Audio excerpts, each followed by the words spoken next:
Pues buenas tardes, buenos días, buenas noches, buenas madrugadas, buenos amaneceres, buenos atardeceres, lo que sea donde ustedes nos están, perdón, haciendo favor de vernos. Estoy muy bien, ¿eh? Pero la semana pasada tenía tos y hubo gente que te mejores, cuídate mucho. Oye, espera, si es una tos producto de una gripe, que es lo que pasa siempre. Sabes, las etapas de la gripe son flujo incontrolado, mal rato, dolor de cabeza, cuerpo cortado, fiebre, y luego empiezas a generar este moco verde espeso, horrible, que parece que tienes la cabeza lleno de él, empiezas a toser y entonces pues, ya estás mejorando, ya estás bien. Pero entonces estaba yo en la etapa de la tos y, ¡ay, qué pobrecito! No, a ver, calma, no pasa nada, como solía decir para casi cualquier cosa mi viejo amigo Mario Méndez Acosta. Bienvenidos, gracias por acompañarme, gracias por estar aquí. Sé el que va a haber menos gente que de costumbre porque la gente se va de vacaciones, porque tienen dinero para irse de vacaciones. Oigan, qué bueno haber invitado, porque yo no. No, además yo tengo familia de visita aquí, viene mi sobrina, he visto a mis nietas y ¡wow! Tenemos un rollo familiar así como muy heavy. Pero vamos a hacer lo que siempre hacemos, y lo que siempre hacemos es dialogar.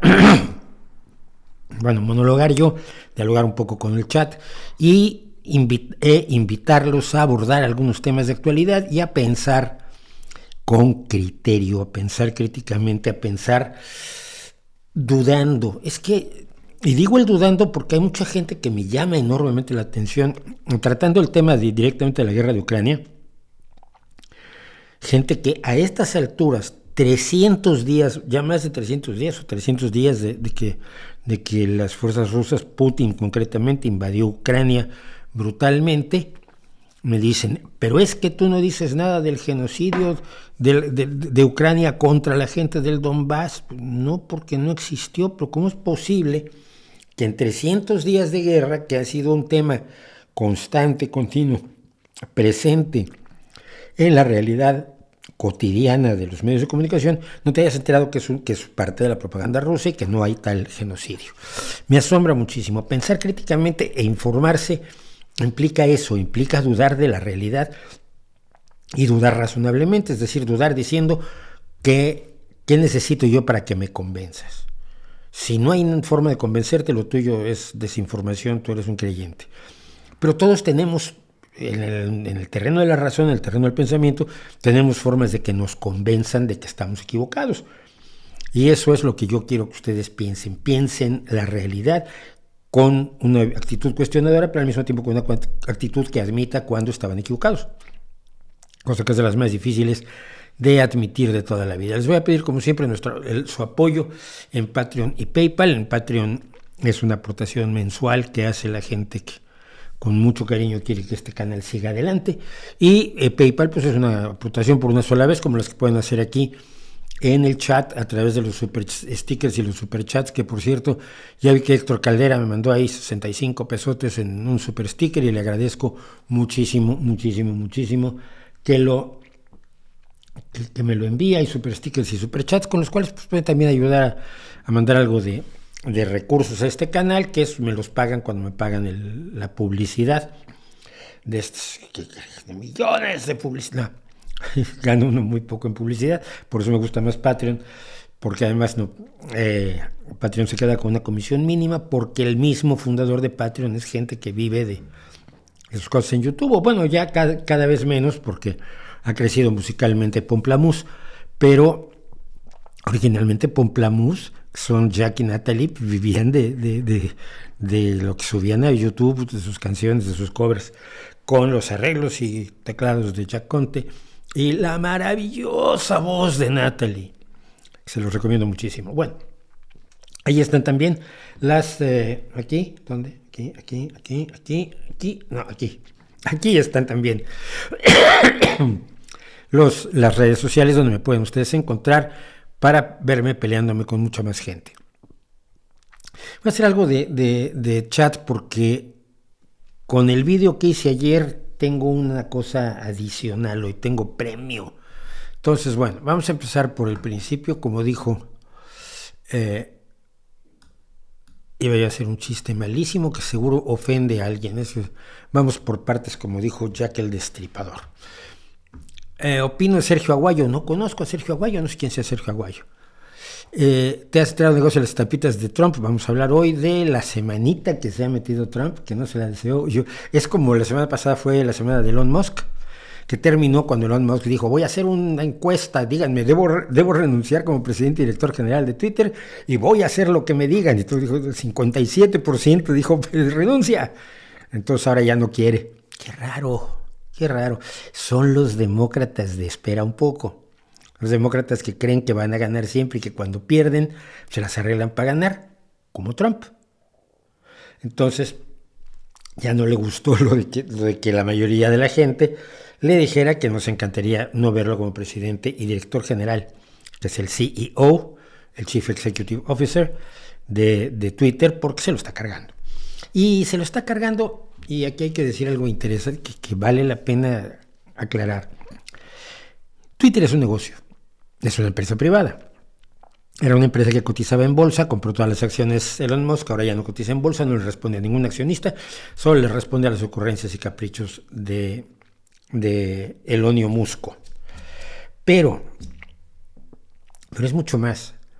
Twitter ha sido un espacio de debate, es un espacio de encuentro de ideas, un espacio de mucho troll y mucho hater y mucho bot y mucha estupidez y donde los imbéciles se sienten con permiso, como decías, el reino de los idiotas o algo así que decía Humberto Eco, no lo recuerdo ahora con exactitud.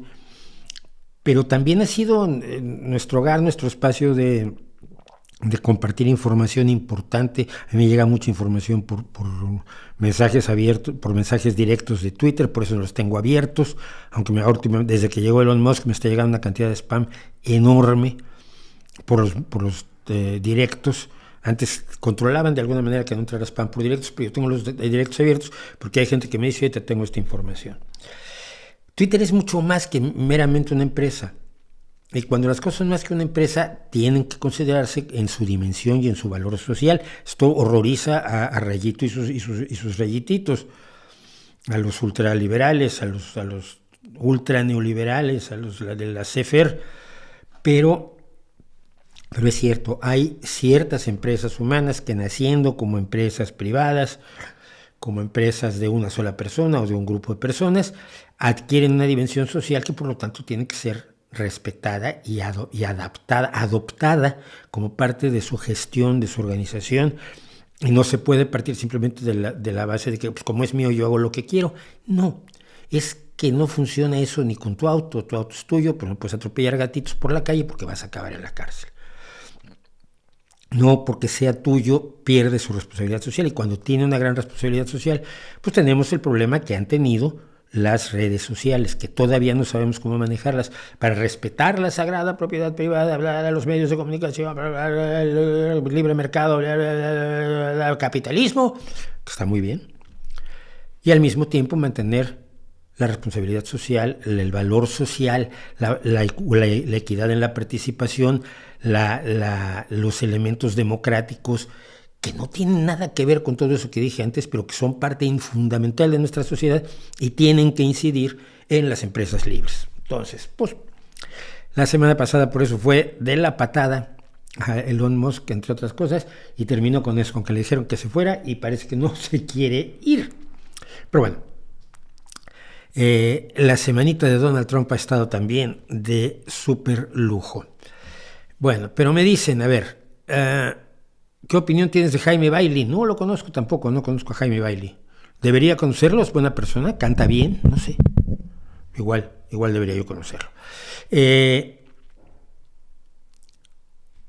¿Has pensado hacer un video temático del 23F? ¿Qué tanta similitud guarda con el 6 de enero? A ver. No, nunca he pensado en hacer un video temático sobre el 6 de febrero, que fue el intento de golpe de Estado en España, porque es uno de los momentos, uno de los días más analizados y estudiados por historiadores, sociólogos, antropólogos, periodistas, políticos, gente que estuvo allí, gente que no estuvo allí, monarquistas y antimonarquistas, gente de la izquierda, gente de derecha, incluso gente a favor del golpe de Estado que intentó dar un grupo de militares cuyo personaje más visible fue el coronel Tejero, que fue el que entró con un grupo de soldados al Congreso de los Diputados en España, dio un tiro al techo y trató de apoderarse de la voluntad popular, de lo que la gente decide en las urnas. Entonces, me parece que está tan masticado el tema que hay muy poco que decir. Uno puede opinar. Opino yo, por ejemplo, que fue una salvajada. Opino que es el mejor momento del rey Juan Carlos y sus barbaridades posteriores, absolutamente criticables, despreciables y rechazables, no borran ese momento histórico del rey Juan Carlos, un rey que se había quitado el poder que le había dejado el dictador. No lo olvidemos, en la Constitución él permite o reconoce quedarse sin todo el poder que le había asignado el dictador a la hora de irse. Bueno,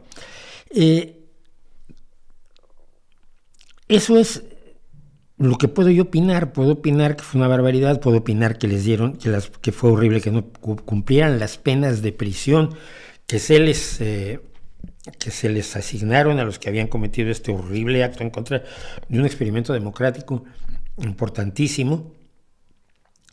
Pero no hay nada más que decir en un video. Similitudes con el 6 de enero, ninguna.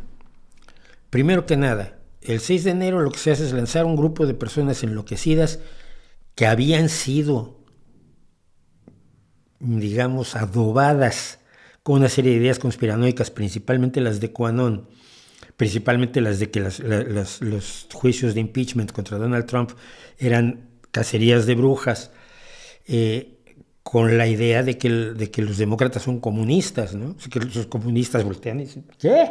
¿Que los demócratas son comunistas? No.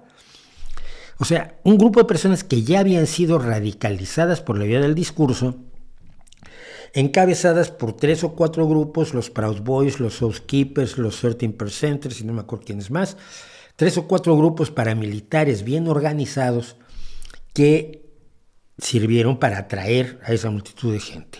Es un intento de golpe de Estado dado desde el Estado mismo, no desde el ejército, desde el Estado, desde la presidencia de Donald Trump y desde sus alrededores. Todas las 30, ahí acaban de salir, por ejemplo, los mensajes entre el jefe de personal de la Casa Blanca, que es un personaje importantísimo, es uno de los que trabajan más cerca del presidente de los Estados Unidos, el Chief of Staff, el último que fue Mark Meadows, manteniendo conversaciones con 34 congresistas y senadores republicanos que estaban pidiéndole que impidiera la entrega pacífica del poder, que impidiera que se certificara la elección, que es lo que se iba a hacer el 6 de enero, y se le diera, por lo tanto, el triunfo ya oficial, legal, irreversiblemente a Joe Biden. No tiene nada que ver. Uno es una farsa de insurrección popular y el otro es un golpe de Estado militar al uso que simplemente fracasó, primero que nada porque la mayor parte del ejército no lo secundó, porque buena parte del ejército que lo secundó cuando el rey les dijo media vuelta y a los cuarteles, dieron media vuelta y a los cuarteles, y finalmente porque carecía de todo apoyo social, no se había calentado a la población para ser amable con un golpe de Estado. Mira, en Chile en 1973, previo al golpe de Pinochet, bueno, de un triunvirato que luego se quedó Pinochet al frente, contra Allende, hubo meses de huelgas de camioneros que alteraron la cadena de suministros y que mantenían un estado de escasez notable de la población. ¿Y de quién era la culpa de la escasez? Del gobierno de Allende. Entonces estaba creada una idea de que el gobierno de Allende estaba haciéndole daño a la gente, que hacía más fácil cierto apoyo popular o por lo menos cierto mirar hacia otro lado de parte de la población ante el momento del golpe de Estado en el 11 de septiembre de 1973. Y nada de eso pasa el 23F. El 23F es el estertor ya casi final de la dictadura en su forma, en la forma en la que había existido desde 1939 hasta 1975, y que se rehusaba a morir y se rehusaba a admitir las incertidumbres que la democracia trae. Las dictaduras tienen esa ventaja, son estables. Ya sabes lo que puedes hacer, lo que no puedes hacer y no se puede cambiar nada.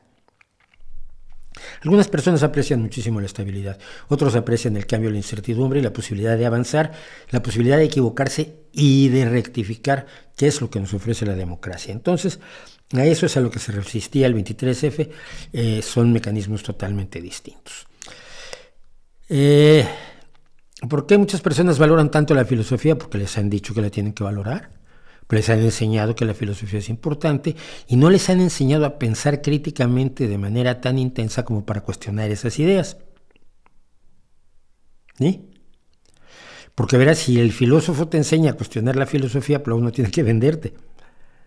Entonces, en las escuelas te dicen que la filosofía es muy importante porque hay filósofos que dijeron cosas agudas, observaciones claramente agudas, inteligentes, brillantes, observaciones maravillosas, y tú dices, bien.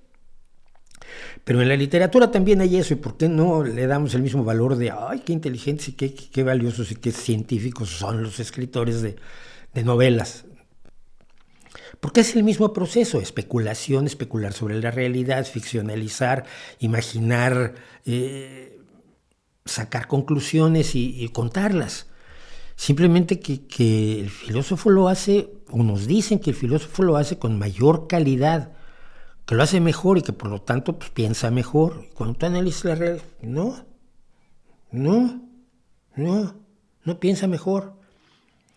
La gente piensa mejor en sus áreas, pero yo creo que a la gente se le ha dicho, si te enseñan que la filosofía es importantísima y nadie te dice que la filosofía como disciplina y a los filósofos como profesionistas hay que cuestionarlos e impugnarlos, pues no lo haces.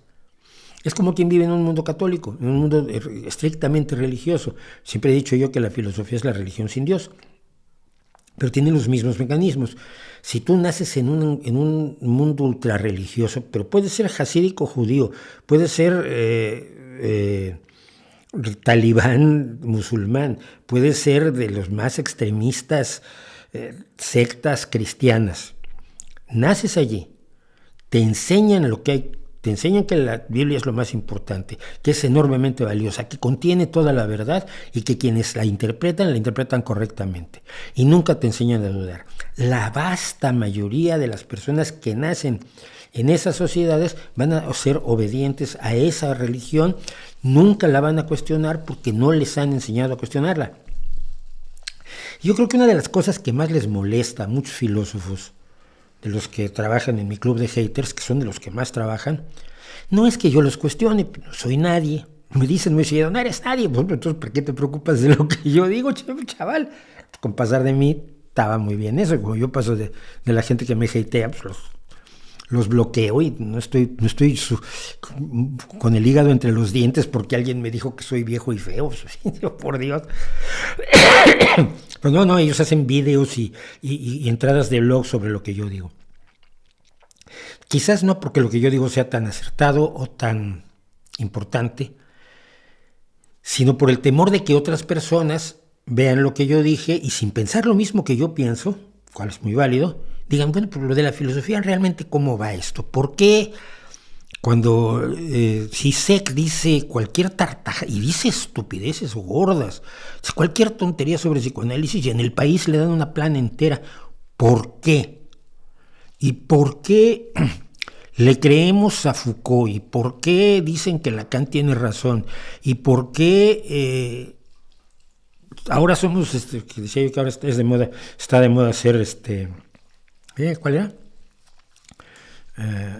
De los que son ay, no me acuerdo, es una filosofía del siglo, del tiempo, una escuela filosófica griega que ahora ha renacido. ¿Por qué está de moda esto? ¿Qué valor tiene? ¿Es más verdad o menos verdad que el otro? No. Entonces yo creo que eso es lo que les pasa a algunos de los filósofos que pasan aceite conmigo horriblemente cada vez que toco el tema, que temen que otras personas los cuestionen, y si más personas los cuestionan, tienen la plena certeza, como la tengo yo, de que muchos de ellos lo van a hacer mejor que yo. Y allí sí les va el trabajo. Y ya se ven obligados a trabajar, lo cual siempre es problemático. Y si no es así, brothercitas y sistercitos, si no en Evero, è bien trovato, que quiere decir, si no es verdad, está bien cantado. Hace mucho que no veo ahora música, todavía haces ese programa. No lo estoy haciendo, porque no, por algo que ustedes saben muy bien. No me da la vida, no tengo tiempo. No tengo tiempo para hacer cosas que sabemos, no tengo tiempo para hacer ahora música. Tengo ideas, muchas ideas para hacer muchas cosas y muy poco tiempo para hacerlas. Lo siento, disculpen ustedes que no lo esté haciendo. ¿Qué tan cierto es que el subdesarrollo de África se debe al socialismo? ¿Cuándo hubo socialismo en África? No me digas barbaridades. Hubo gobiernos con tendencias socialistas, pero el subdesarrollo de África se debe fundamentalmente al colonialismo y a la falta de comprensión de quienes quieren ayudar a África, de cómo hay que ayudar a África. Hay un libro que a mí me resultó extremadamente revelador, que se llama Blanco Bueno busca Negro Pobre. Yo sé que Europa vive con un sentimiento de culpa horroroso por su pasado colonial. Entonces no lo saben quienes viven fuera de Europa. Y los países que fueron colonizadores en África concretamente tienen un sentimiento de culpa mucho más acentuado. Concretamente yo lo he visto esto en Francia, en el Reino Unido y en los Países Bajos. Y entonces se le dan cantidades brutales de dinero todos los años desde hace décadas a los países africanos para el desarrollo, los sistemas de ayuda para el desarrollo. Y una cosa que analizaba este libro es cómo han fracasado los esquemas de ayuda para el desarrollo a los países africanos. O sea, se han tirado en un agujero sin fondo miles de millones de euros aportados con la mejor intención del mundo, con la presencia de miles y miles de cooperantes. Yo tengo amigos que son cooperantes en distintos países africanos, que han llevado grandes cantidades de recursos, que han buscado la forma de ayudar a sacar adelante a África, y el fracaso ha sido notable. Quizás una de las personas que fue más inteligente al respecto, por ejemplo, era Hans Rosling, un sujeto al que yo ya he hablado en varias ocasiones, que le tengo un enorme cariño. Fue un médico que luego se convirtió en estadístico, fue el que inició lo que hoy es Our World in Data, nuestro mundo en datos, y el que trató de analizar el mundo con los datos grandes, con el Big Data, con la idea de ver cuál es la realidad de los datos detrás de lo que tenemos como percepciones, y de allí vienen los análisis de las percepciones del hambre, de las percepciones de la pobreza, de las que hemos hablado aquí constantemente, porque la percepción parece que nos está reflejando en la realidad de esas cuestiones. Por ejemplo, él decía, él veía como una bicicleta podía hacer más por sacar adelante a una familia que muchas otras cosas, porque resolvía necesidades concretas. Pero si tú llegas con dinero, con un grupo de personas en África que han trabajado en la agricultura y que son personas maravillosas y con ganas de mejorar su vida, y les dices, ¿qué empresa quieres hacer? Te miran como, ¿qué? ¿Pero por qué tengo que hacer una empresa? No, porque con las empresas vamos a sacar adelante la economía y entonces puedes tener empleados. No tienes empleados, la familia trabaja y hacen... pero es que lo que yo hago es esto, ¿no? Entonces, y así se llevaba el dinero, y así se les pedía, ¿qué quieres? ¿Qué empresa quieres poner? Me río y al mismo tiempo es trágico. Cuando África toma las riendas de sus propias decisiones, como está pasando en Ruanda, que es mi dolor de cabeza interminable, las cosas pueden funcionar. Que dure el experimento es otra cosa. Hay intentos, cuando África toma las riendas, por ejemplo, de hacer la Gran Muralla Verde, para impedir que continúe la desertificación, que siga avanzando el Sahara hacia el sur de África, con la plantación de millones de árboles, que es un proyecto de varios países africanos. es un poco demostrar que es el error que ha cometido López Obrador. Oye, aquí tienes dinero, yo no te voy a dar dinero todos los meses porque te lo mereces y yo para qué lo necesito, para qué lo quiero. Úsalo en lo que tú quieras, vale, unas cervezas para mis amigos. Cuando el vas y le dices a la gente, primero analizas qué necesita la gente, lo analizas con datos, con hechos, con números, con mediciones reales, con encuestas, con opiniones, con grupos focales donde los interesados te digan cuáles son sus problemas. Y luego propones soluciones y vas con ellos otra vez y les dices, mira, podríamos hacer esto. ¿Cuál quieren hacer? Y los ayudamos en eso. Pero ya son ustedes los que están tomando las riendas del asunto y nosotros somos efectivamente la ayuda para el desarrollo, pero no somos los que venimos a desarrollarlos. Esa es una de las cuestiones que han impedido que África, independientemente de sus broncas tribales, independientemente de sus odios internos, independientemente de que los países se formaron, las fronteras se establecieron finalmente por los países coloniales. No son fronteras naturales que respondan ni a las culturas, ni a las sociedades, ni a las tradiciones, ni a las religiones, ni a los parentescos a lo largo y ancho de ese enorme continente, ¿no? Entonces, creo que es mucho más complicado que simplemente decir, el socialismo es el que arruinó a África. No busquen soluciones fáciles. Las fáciles siempre están equivocadas. Esto puede tomar tiempo. Cristian Camilo Andrés Ávila Castro me pregunta, ¿qué crítica objetiva tienes con relación a los 12 pasos de los Alcohólicos Anónimos? Una principalmente, la más objetiva de todas, no sirve. Es decir, los estudios realizados, y he estado preparando un vídeo sobre 12 pasos que no he podido hacer nunca al final, la eficacia de los programas de 12 pasos, tanto para alcohólicos como para otro tipo de cuestiones donde a las que se ha trasladado como terapia, es inferior a la de otras terapias. Por lo tanto, es una mala terapia. Esa sería mi crítica objetiva fundamental. Mi segunda crítica es que parte de conceptos claramente cristianos, porque los 12 pasos los hicieron dos pastores evangélicos, no que los evangélicos, pero dos pastores de alcohólicos desarrollaron el programa de 12 pasos. Entonces, esto me lo decía un amigo mío, que es ateo. Pues es que yo voy y me dicen, yo tengo que admitir que soy mala persona. Y yo, no, a ver, yo soy buena persona y soy un gran padre y soy amigo de mis amigos. Nunca le he hecho daño a nadie, nunca he engañado, nunca he mentido, nunca he robado, pero bebo demasiado. No, tienes que admitir que eres una pésima persona. No tengo por qué humillarme. Tengo un problema, bebo en exceso, pero no tengo por qué humillarme. Luego tienes que reconocer que eres impotente para abordar tu problema, con lo cual, a ver, si vamos a resolver mi problema, como que soy impotente. Se supone que sí puedo resolverlo, se supone que esto está aquí para decirme que sí puedo resolverlo. Sí, pero lo va a resolver Dios. No le llames Dios, llámale tu poder superior. ¿Cómo se llaman los poderes superiores tradicionalmente en las sociedades humanas? A ver si me acuerdo. Zorros, no. Se les llama pitchers de béisbol, no. Se les llama dioses. Se les llama dioses. Tienes que entregarte ante la impotencia. Tienes una impotencia ante el alcohol, esto es evidente, pero ante la impotencia que tienes y como eres una basura de persona, solo Dios te va a ayudar.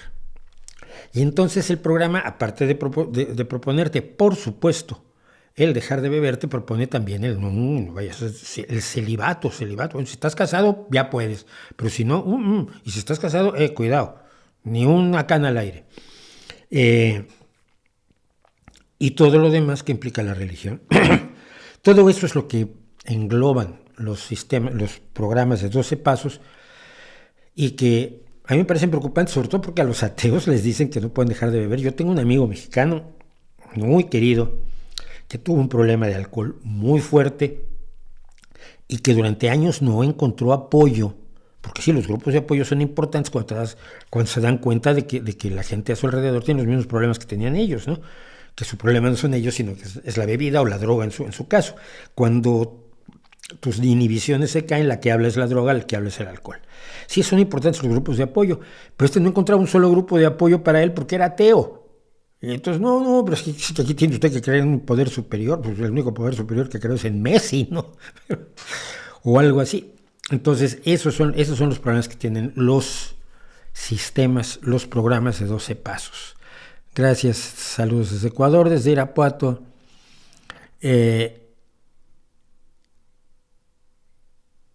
Mi posición respecto a la ética del contenido generado por inteligencias artificiales, ya tengo varios. Revísalos. La ética es que no deberían copiar cosas ajenas, pero no hay mucho más que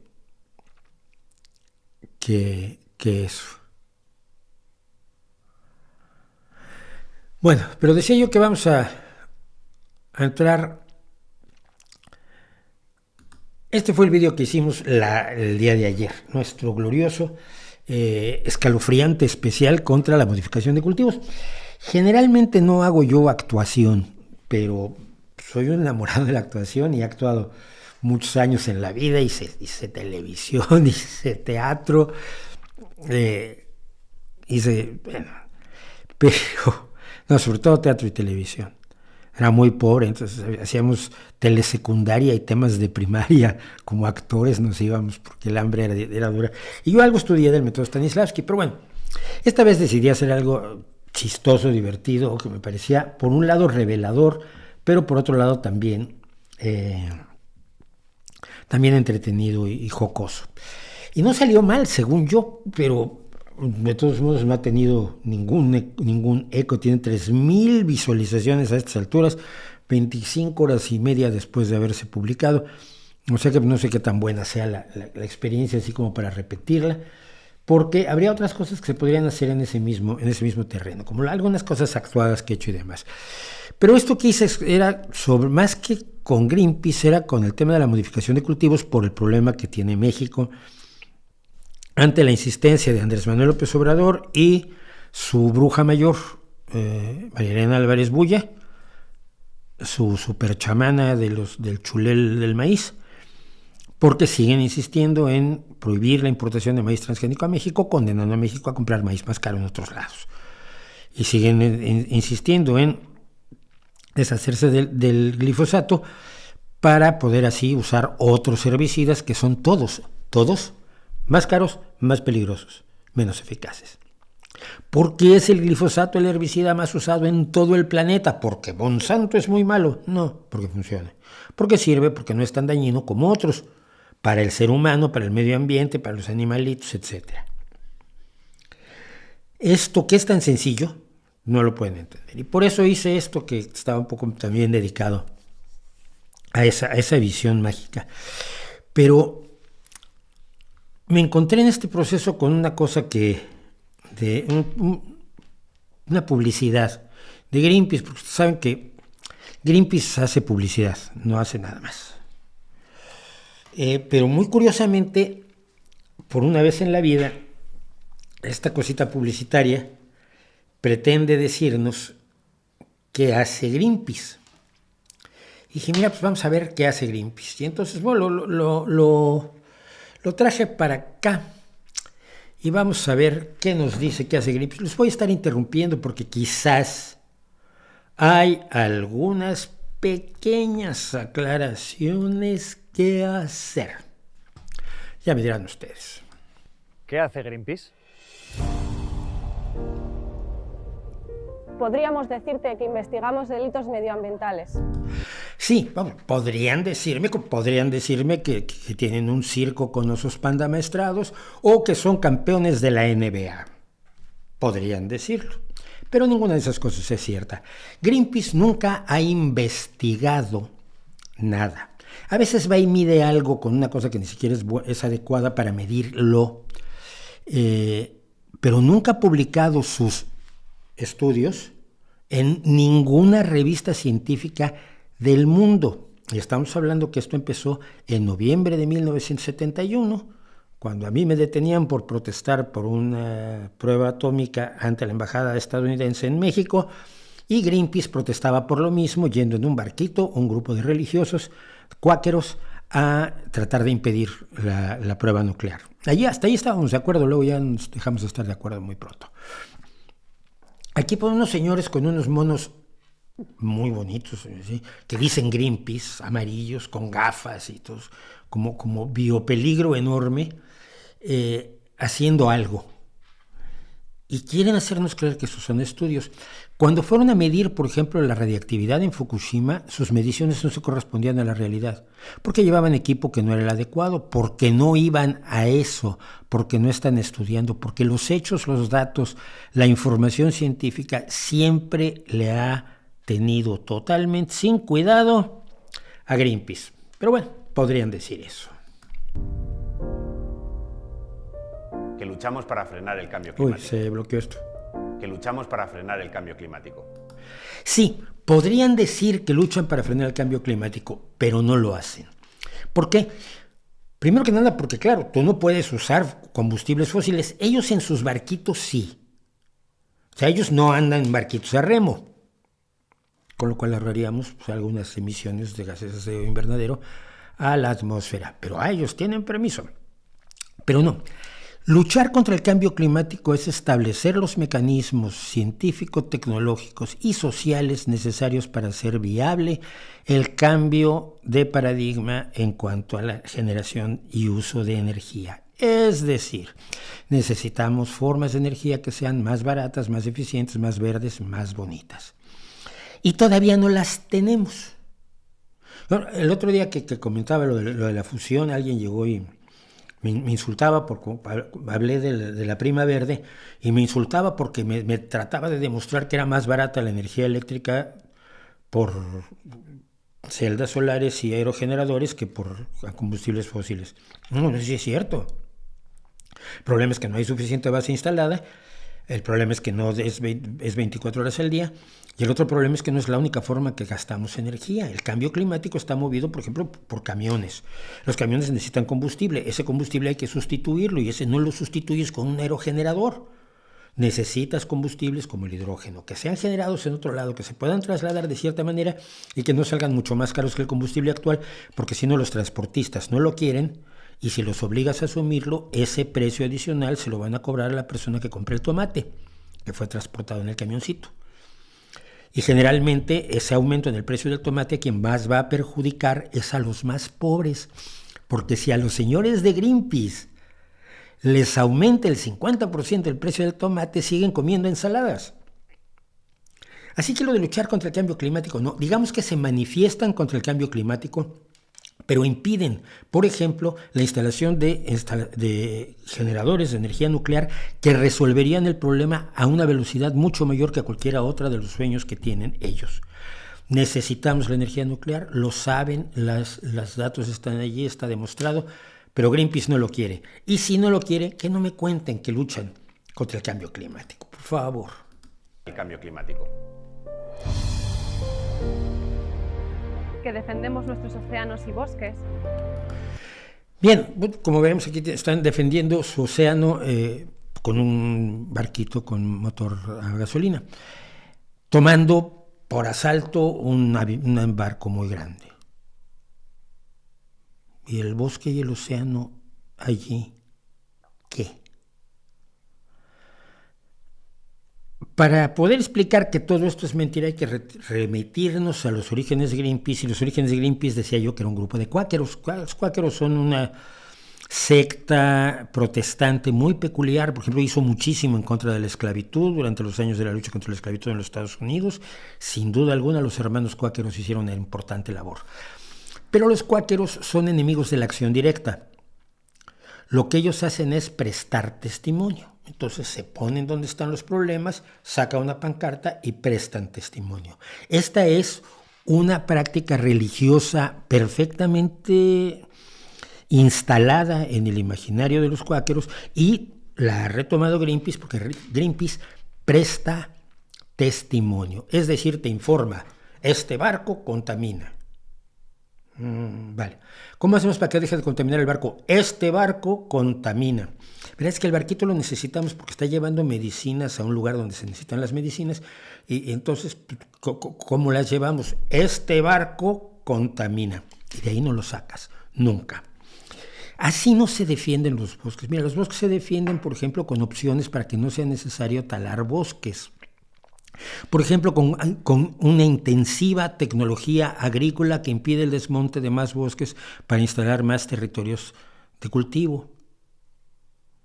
Y cuando tratas de luchar en contra de la pesca, no se hace destrozándole la vida a quienes ya están pescando, sino estableciendo lo necesario para que puedan pescar de otra manera.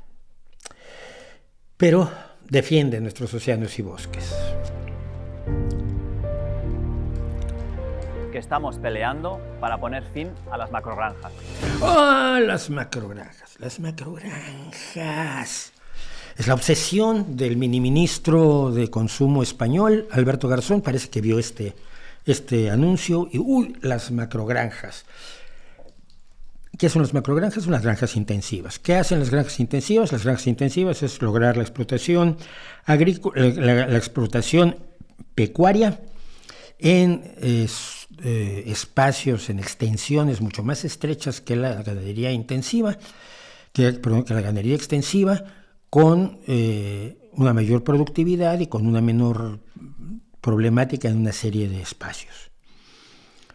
Si estás en contra de las macrogranjas, estás a favor de la ganadería extensiva, es decir, esa ganadería que para seguir creciendo necesita desmontar bosques de los que estabas defendiendo en la escena anterior y que representan un gasto muchísimo mayor para el ganadero. Su mantenimiento es mucho mayor y por lo tanto sus productos lácteos y cárnicos son más costosos. Y nuevamente, si le suben el precio de la carne a los de Greenpeace, pues les va a dar igual. Pero a la mayoría de la gente pobre la van a dejar sin eso. ¿Por qué? Porque algo que nadie sabe, o que mucha gente no sabe, es que no había carne para todos hace muy pocos años. Muy pocos años. Principios del siglo XX, algún político en Estados Unidos prometía un pollo en cada olla, porque el pollo se comía una vez a la semana y carne pues una vez al mes. Marisco en Navidades. Las macrogranjas que pueden tener problemas que hay que resolver y que si hay maltrato animal hay que resolver el maltrato animal, pero eso no significa prohibir las macrogranjas, que si hay problemas de contaminación hay que atacar los problemas de contaminación, pero eso no significa prohibir todo por un problema. O sea que si tu hijo trae malas calificaciones, no lo puedes matar a golpes y encerrarlo en su casa durante 6 años. Porque la solución tiene que ir a la medida del problema. Las macrogranjas de pollos, por ejemplo, permitieron que el pollo fuera barato y que esos pobres que antes no podían, hoy coman pollo. Y permiten que el precio de la carne sea tal que los pobres hoy coman carne. Y si lo que quieres es volverlos vegetarianos, la peor forma es esta, porque esa puede ser la otra. No sé por qué te molestan. Si quieres que en vez de macrogranjas, granjas extensivas que ocupen grandes extensiones de tierra con pastizales o con lugares donde coman los pollitos, si estás en contra del consumo de carne. Ahí hay algo extraño. O que actuamos para acabar con la contaminación. Esta sí me la quiero yo ver. ¿Actúan cómo? Yo no he visto nunca a Greenpeace levantando parte de la basura de ningún lugar del mundo. De ningún lugar del mundo. Van y dicen, aquí se contamina. Sí, es cierto, está muy mal que allí se contamine, pero ¿qué hacemos? ¿Cómo lo resolvemos? Prohibamos los plásticos. Ya es que los plásticos son útiles, porque mira, gracias a los plásticos podemos empacar una serie de cosas que nos permiten transportarlas y llegar más barato también a otras personas que las necesitan. Si los prohibimos, pues no les llegan. No quiero decir con esto que todos los plásticos que se usen para eso. Obviamente hay un desperdicio de plástico que hay que atacar, pero nuevamente soluciona la medida del problema. Así que no están en lo más mínimo actuando para acabar con la contaminación. Están simplemente denunciándola por si alguno de nosotros no se había dado cuenta que tenemos un problema de contaminación en este planeta. Pero cuidado, la mayor contaminación de plásticos viene de 5 países asiáticos, el principal de ellos es China. ¿Saben cuánto protesta Greenpeace en China? Los días de protesta de Greenpeace en China son los mismos días que yo he sido campeón de la Copa Mundial de Fútbol, como máximo goleador. O o que actuamos para acabar con la contaminación. Pero es mucho más sencillo que todo eso.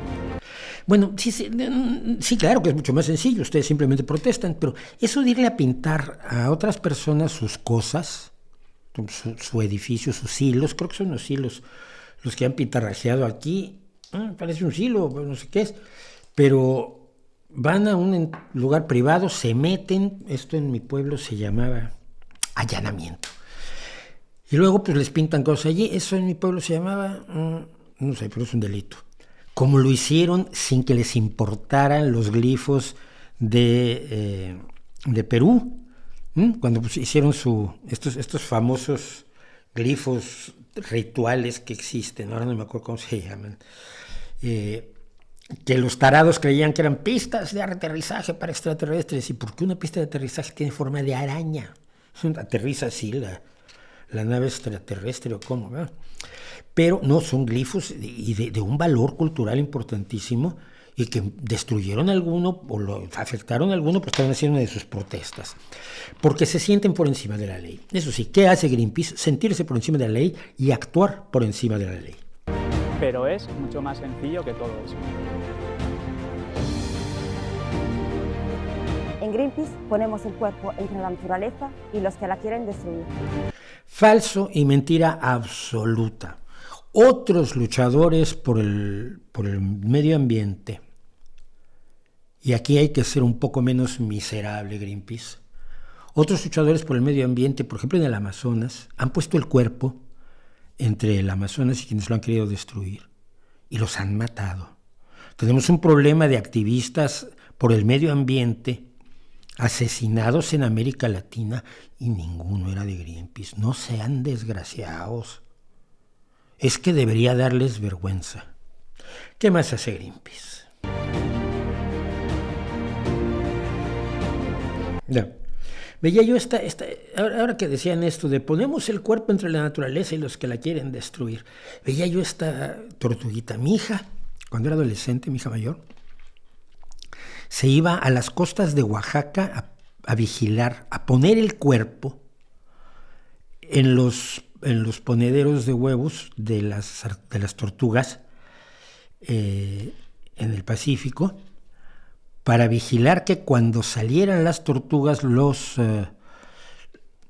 furtivos, primero que no se robaran los huevos, porque el huevo de tortuga se vende como una delicatessen en México, una delicatessen totalmente prohibida. A mí me tocó alguna vez denunciar a uno que traía un saco con huevos de tortuga.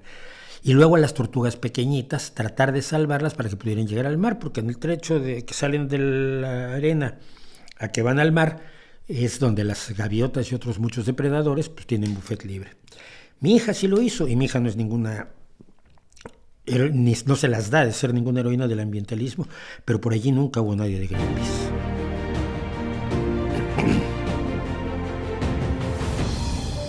Ayúdanos a seguir luchando. Dona ahora. Dona. Debo recordarte que el director de Greenpeace España gana casi 100.000 euros al año. Debo recordarte que cada uno de los directores de Greenpeace de todos los países ganan alrededor de 100.000 euros al año. ¿Dona para qué? Dona para que se limpie, para que vaya alguien de Greenpeace y quite el plástico de las costas. Yo dono. Dona para que se desarrollen programas de investigación científica para la tecnología que necesitamos de energía limpia y sostenible. Yo dono. Dona para darle sueldos a estos vagos. Tú lo decides. Pero eso sí, su osito polar, bien bonito, en un barco a diésel. Eso, y no mucho más, es lo que hace Greenpeace. Ay, qué bien les voy a caer, ¿verdad? Bueno, video de experiencias cercanas a la muerte, un día hacemos uno. Sí, tengo muchas ganas de hacerlo desde hace tiempo. Bueno, pero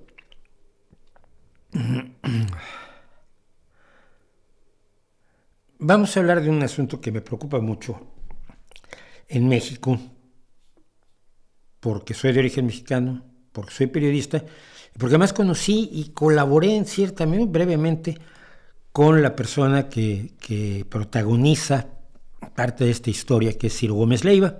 Ciro Gómez Leiva, cuando hace muchísimos años, debe haber sido en el 94, en el 96, por ahí, cuando el mundo todavía era en blanco y negro, vino a la Semana Negra. Yo también vine, por supuesto, ese año, todavía no vivía yo aquí, y nos invitaron a una mesa redonda sobre el asesinato de Colosio.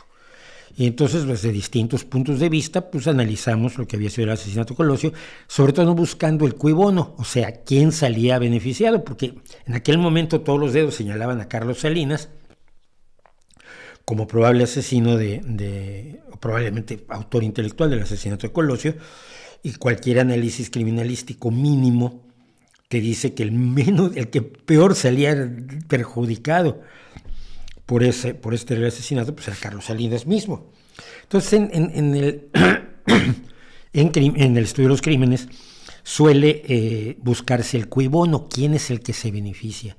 Y no forzosamente te dice que el culpable es la persona que se beneficia, pero es una forma de buscar el hilo de la madeja. Cuando alguien muere, ¿quién se beneficia? ¿Quién cobra el seguro? ¿Quién es el heredero político? ¿Quién es la mujer despechada? ¿Quién es el amigo al que le debía dinero y ya no le podía pagar? Etcétera. ¿A quién le beneficia la muerte de alguien o el incendio de una fábrica o lo que sea, cualquier delito?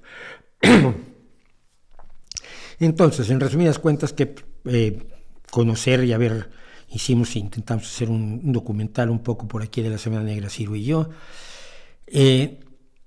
Y luego en el Canal 40, con él ya estaba en Canal 40, y yo hice algunas cosas para Canal 40, algunas entrevistas. Ciro Gómez Leiva fue objeto de un ataque, le dispararon a su auto, traía una camioneta blindada, como tienen que hacerlo todos los periodistas en México. Fíjense, si yo estuviera en México probablemente tendría que hacerlo, cosa que me horroriza, la sola idea. Afortunadamente el blindaje de la camioneta detuvo las balas y él denunció, por supuesto, los hechos. Pasaron dos cosas de inmediato. Primero, López Obrador, que ha fustigado a Ciro y a un montón más de escritores que no son afines al gobierno de López Obrador, López Obrador dijo que ese atentado había sido para afectarlo a él, para afectar a su gobierno, para dañarlo a él. Quienes no están al tanto de la situación en México deben entender lo siguiente.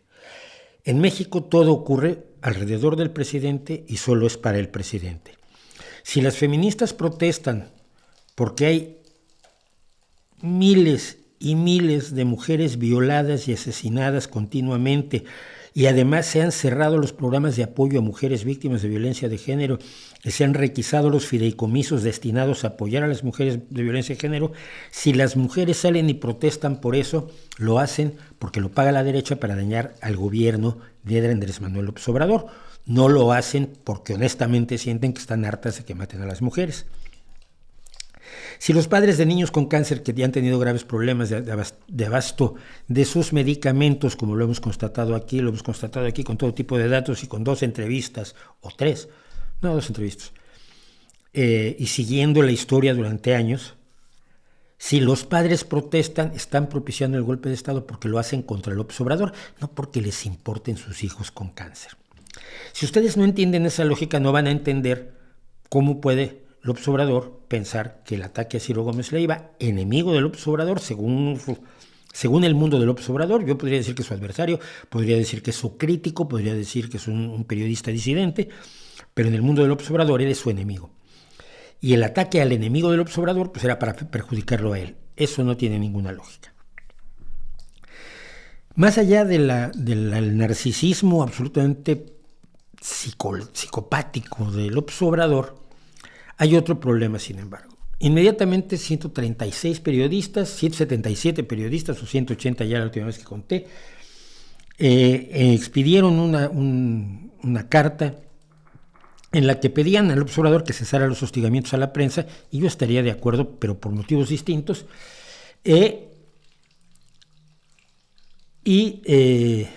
Afirmaron que todas las emanaciones de odio hacia los comunicadores se incuban, nacen y se esparcen en Palacio Nacional, lo cual hasta cierto punto es cierto, hasta cierto punto no, porque muchos ataques a periodistas se deben a la información que dan de sus propias localidades, y especialmente cuando hay involucrados personajes del narcotráfico. Pero una cosa que se dijo es que la violencia verbal, que las críticas que ilegítimamente, insisto, hace López Obrador todos los días contra todos los periodistas de México, que no son de los que le bailan el agua y le dicen que es muy simpático y grandioso, y bueno, ni Napoleón era tan bueno ganando batallas, y por supuesto es el mejor estadista que jamás ha existido, más buena persona que Mandela, más relevante para la historia de la humanidad que Winston Churchill o que Ramsés II. Los periodistas que no hacen eso, porque en México hay muchos que lo hacen, son golpeados por López Obrador constantemente en los medios de comunicación, en sus mañaneras, en unas homilías que da de 2-3 horas todas las mañanas, donde él habla. En vez de gobernar, habla. Y es grave, y creo que debe dejar de hacerlo, pero por motivos meramente de lo que es la comprensión de la democracia como un sistema de vida y no como un procedimiento electoral. La democracia es mucho más que emitir votos. La democracia implica el respeto a la diferencia, la tolerancia, implica el convivir con personas que piensan distinto que tú y te caen muy mal, pero que no saques una espada y los cortes por la mitad. La democracia implica toda una serie de concepciones de las interacciones sociales que se realizan en su interior. Y ello implica que si hay críticas al presidente, el presidente se calla y no toma partido, porque tiene que estar consciente de que gobierna también para aquellas personas que lo critican, que no solo gobierna para los suyos, eso es una dictadura. Un presidente gobierna para todos, gana las elecciones, pero su compromiso posterior es gobernar para todos, y lo mismo vale para un presidente municipal de pueblo muy pequeño, Es un concepto de la democracia que el observador lo desborda completamente, pero a mí no. Y yo por eso creo que no debe realizar este tipo de ataques continuos contra los periodistas disidentes, acusándolos de mentir, cosa que en algunas ocasiones y en muchas ocasiones se ha demostrado que no es cierto, que no están mintiendo, que están diciendo la verdad, solo que le incomoda al poder, y dando datos personales de los propios periodistas, lo cual es una bajeza infinita.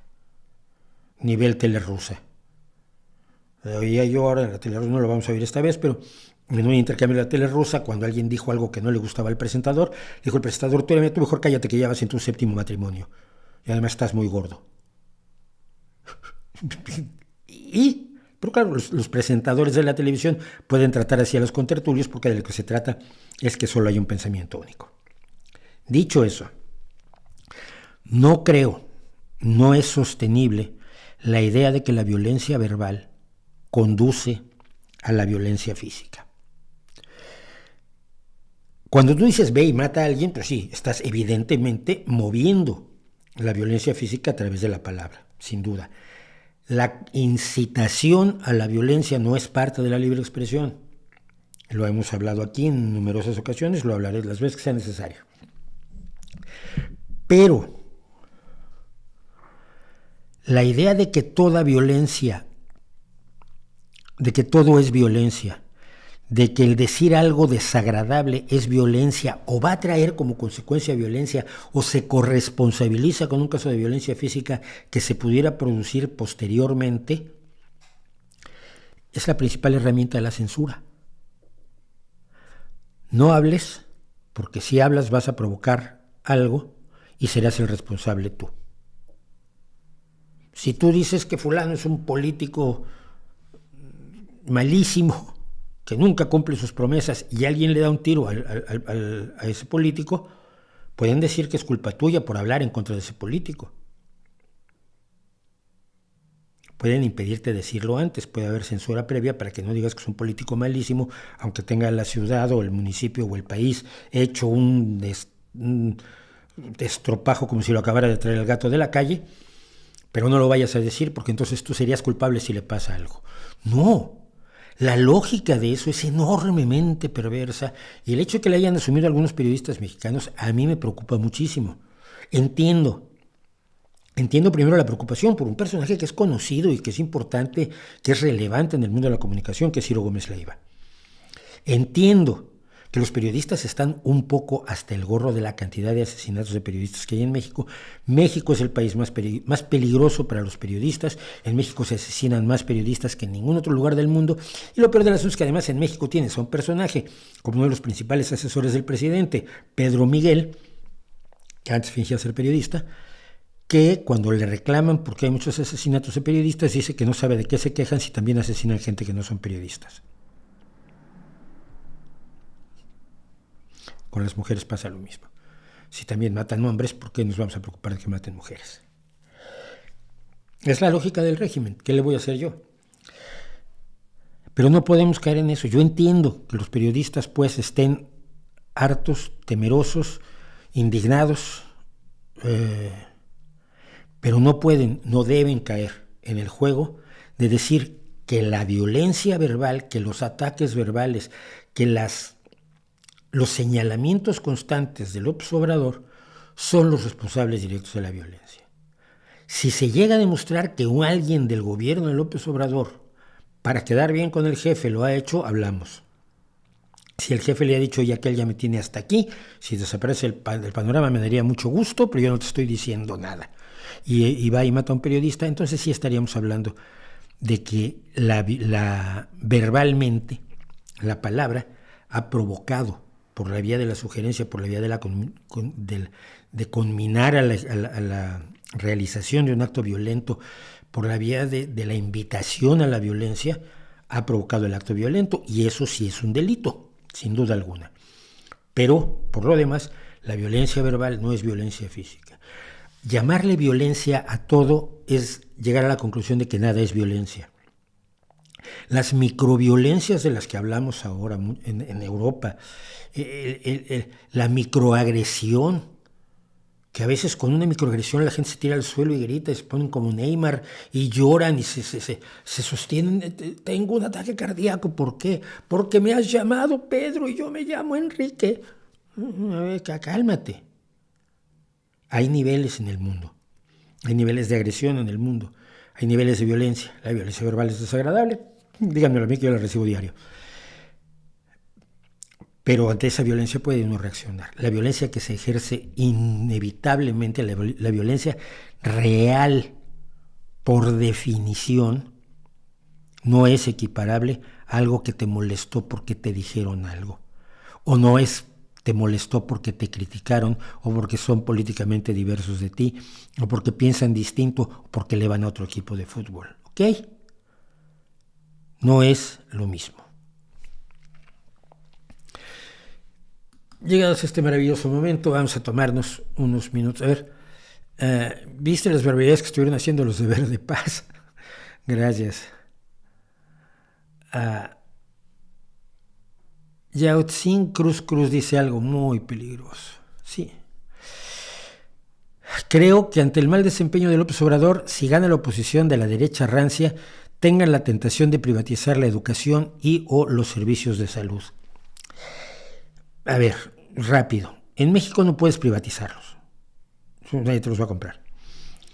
Lo que puedes hacer es favorecerlos, depredando aún más, pero para eso ya lo está haciendo López Obrador, depredando aún más la educación y la salud.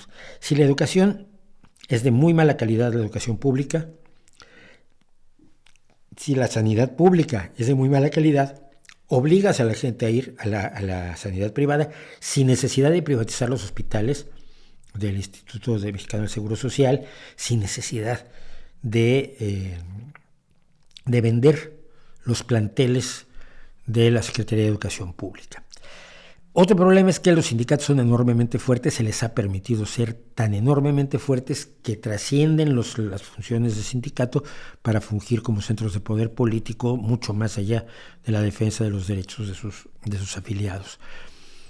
No creo que creo que siempre han tenido la tentación de mover la mayor cantidad de la atención médica hacia servicios privados, pero en el entendido de que en un país enormemente pobre mucha gente no se los va a permitir, y si no tienes algún tipo de atención sanitaria, por de mala calidad que sea, para las personas que no se la pueden permitir, vas a tener un estallido social. Respecto a la educación, si tú ves lo que está haciendo López Obrador con la nueva escuela mexicana, ya no es necesario hacer más para destruir la educación pública. Vamos a tomarnos, como siempre, unos minutos en cuanto encuentre yo la pantalla de Ahora Venimos, que siempre la tengo perdida. Regresamos en 2 o 3 minutos.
Bueno, y así, perdón. Siempre quise ser bajo profundo. Me hubiera encantado ser Geoff Castellucci o Tim Fausto, alguno de los bajos, Avi Kaplan, los tres grandes bajos que hay en este momento en la música popular, pertenecientes a tres de los grandes grupos vocales. Pero no.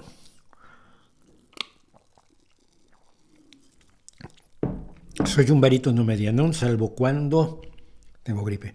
Pero bueno, no era eso el tema. Una cosa, voy a ir rápido a esto porque me interesó. Me pregunta el señor Frodo si conozco algo del activismo que hicieron. Espera, aquí, ¿dónde está? El activismo que hicieron Sophie Scholl y la Rosa Blanca durante el régimen nazi. Les descubrí luego de leer sobre Traudl Junge, una de tantas secretarias de Hitler. Sí, mira, algo. Estás hablando de mis héroes, de algunos de mis héroes de la Segunda Guerra Mundial, y hace tiempo hicimos un video completo dedicado a la historia de la Rosa Blanca, los rebeldes de la Rosa Blanca, de los hermanos Scholl y de quienes a su alrededor, junto con su profesor, tuvieron el valor de enfrentarse a Hitler, de hacer propaganda en contra de las creencias nazis, que lo pagaron con la vida. Y cuando tú piensas en un gobierno capaz de guillotinar a una niña de 18 años por no pensar lo que debe, te das una idea exactamente de qué era el nazismo. Busca a los rebeldes de la Rosa Blanca, que hablamos ampliamente allí sobre ellos. Los adoro, y todos los años en la fecha de la ejecución de Sophie Scholl, trato de recordarla en Twitter. ¿Qué es el concepto de la palabra crear realidad? De la palabra crear realidad. A ver, ¿estás refiriendo a que el discurso crea la realidad? Es una idea fundamentalmente de Foucault, del filósofo, que es uno de los grandes adalides del posmodernismo, que es una filosofía antimaterialista que establece precisamente el idealismo, es decir, que la realidad objetiva no existe, sino que la vamos generando con nuestras percepciones, con nuestras palabras, que el discurso más que las palabras crean la realidad, y su ejemplo clásico es el de Hugo, no me acuerdo ahora, yo tengo que olvidar nombres, el filósofo que decía que como el bacilo de Koch no fue descubierto por Robert Koch sino hasta fines del siglo XIX, y se demostró que era el bacilo causante de la tuberculosis, es una bacteria, pues que entonces los que habían estudiado a Ramsés II y habían visto que tenía síntomas de tuberculosis, pues que no podía haber muerto de tuberculosis, porque cuando vivió Ramsés II no existía el bacilo de Koch. Ese es el tipo de pensamiento el que son capaces de hacer. Y por supuesto, esa negación de la realidad implica forzosamente que todo es una opinión, porque nada es real, salvo las opiniones de ellos que las consideran verdad. Opino que es la peor estupidez que se puede uno imaginar, y que nos está haciendo muchísimo daño la difusión de ese pensamiento, nos está haciendo muchísimo daño en muchísimos países esa difusión de un pensamiento posmodernista, nacido en Europa, ciertamente, pero adoptado como religión en Estados Unidos por la Academia Estadounidense, y luego traído de regreso como religión por una parte de la izquierda que, a falta de Marx, pues ahora tiene postestructuralismo y esto. Entre Baltasar Garzón y Manuel Atienza, ¿cuál es mejor jurista? No sé de juristas, pregúntame de baloncesto. ¿Harías un análisis del discurso de las personas que hablan del consumismo? Creo que muchas veces lo que se hace es meterles culpa a las personas diciéndoles que son descontrolados o frustradas. Sí, exactamente. Ni más ni menos. Segundo.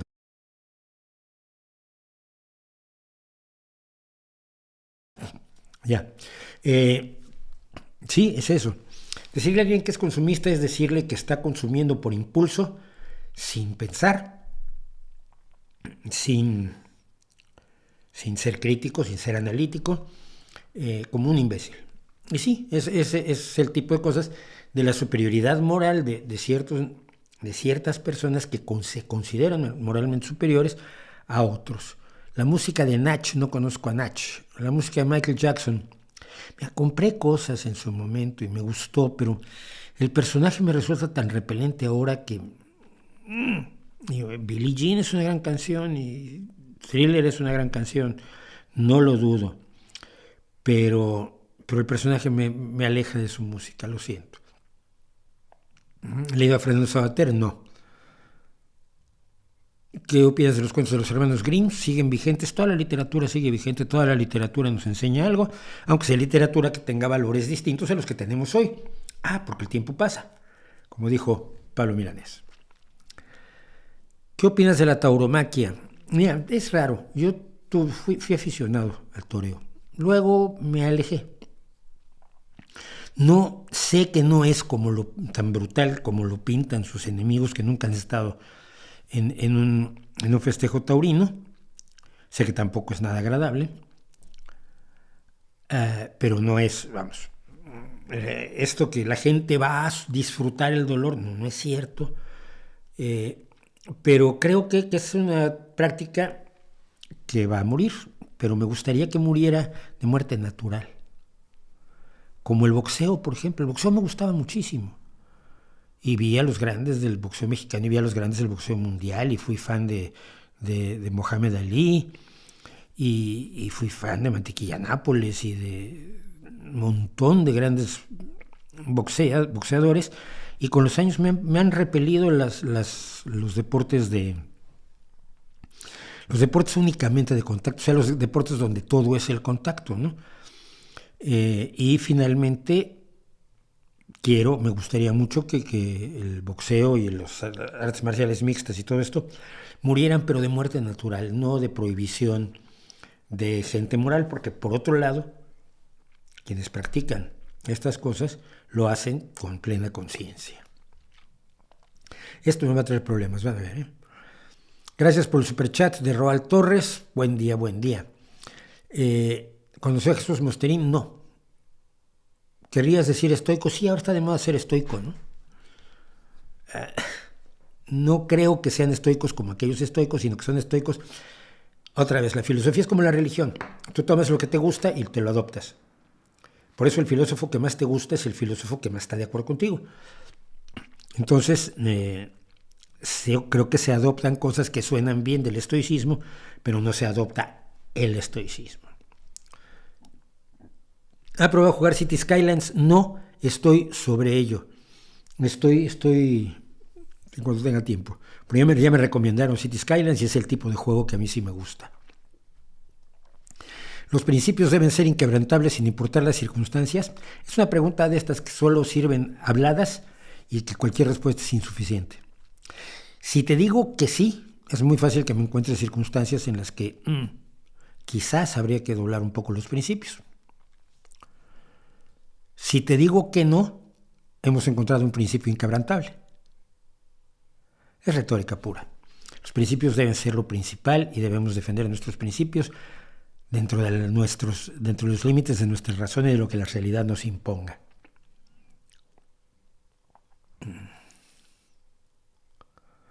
No sé cómo se hizo el uso del glifosato para erradicar la coca, no sé si se hizo bien o mal, no sé si tuvo buenos o malos resultados, no sé si al no aplicarse de acuerdo a lo que dice el fabricante causó otros daños, lo ignoro todo y por lo tanto no puedo opinar. Pero en este caso no es culpa de la sustancia, sino de la forma de aplicación.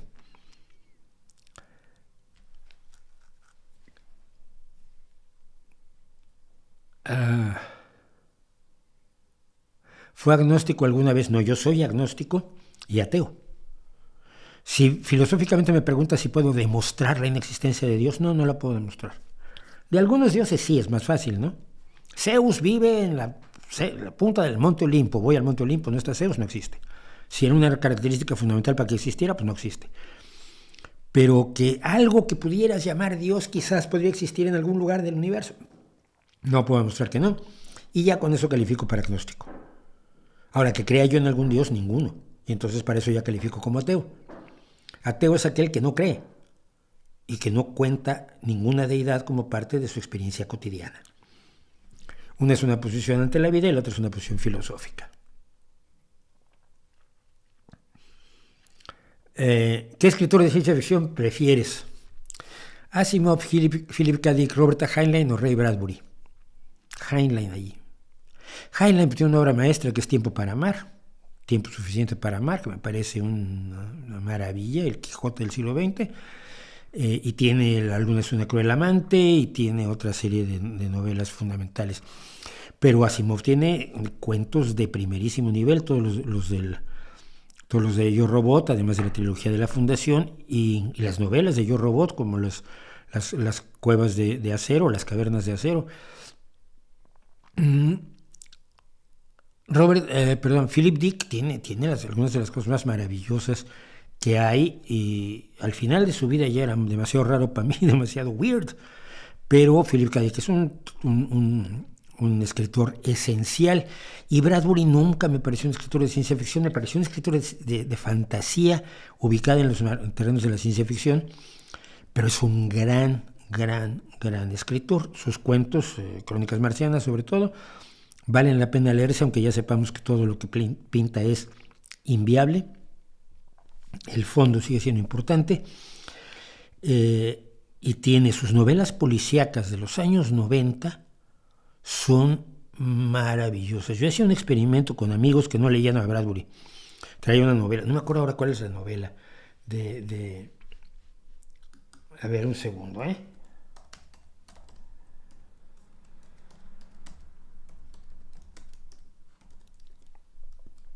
ver si aparece aquí hacia las primeras.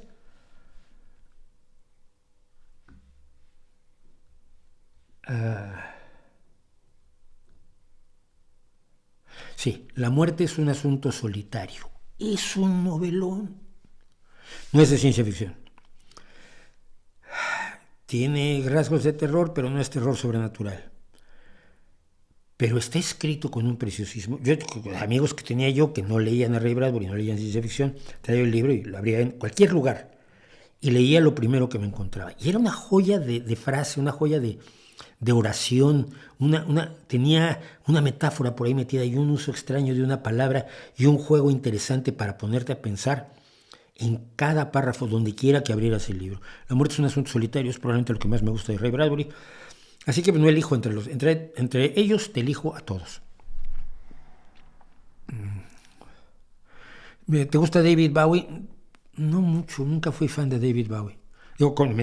Quiero suponer que hablas que si me gusta la música de David Bowie. La música de David Bowie tiene cosas que me gustan, pero tiene cosas que nunca me apasionó, nunca fui fan de David Bowie.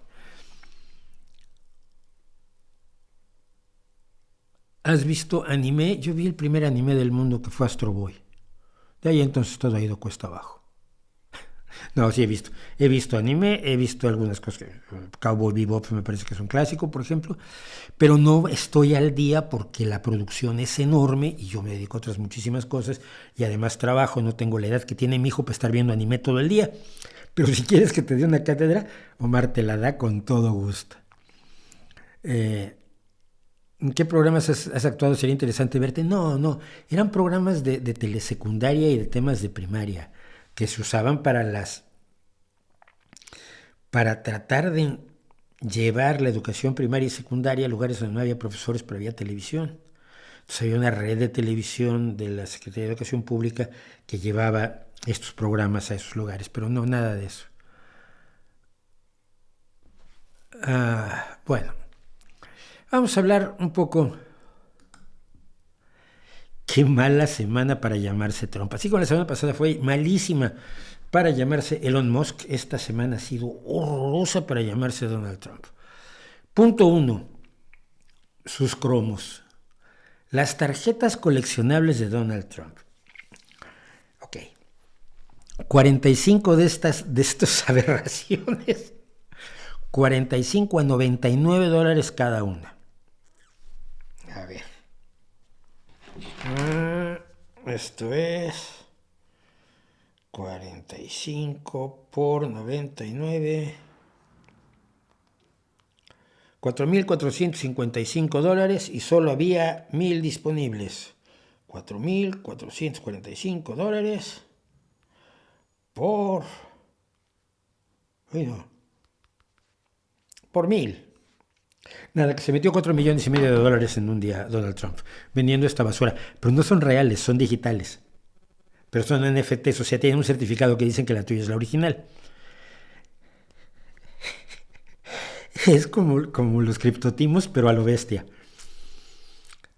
Lo mejor del asunto es que luego un periodista descubrió de dónde se fueron robando las imágenes, porque todas las imágenes no fueron creadas por un dibujante especializado que dibujara al cowboy ¿no? Y entonces, bueno, pues al menos se habrán pagado su cuota al dibujante. No, eso está copiado. O sea, es un copia y pega de una tienda que ofrecía en venta ropa para cazadores, y luego le enchufaron la cabeza de Trump, luego un sombrero que es mucho más grande que la cabeza y que el traje, y le pusieron un fondo ahí, y 45 veces eso.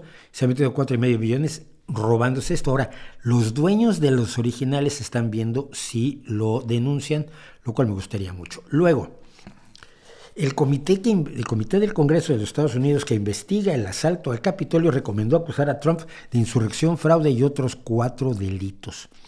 Esto se le turna al Departamento de Justicia de los Estados Unidos, que tendrá que decidir si emprende un proceso judicial o no por estos 6 delitos. Pero el Congreso ha determinado que hay 6 delitos, entre ellos insurrección, por supuesto, al haber lanzado a sus huestes a apoderarse del Capitolio para impedir que se certificara la elección de Joe Biden. Además de esto,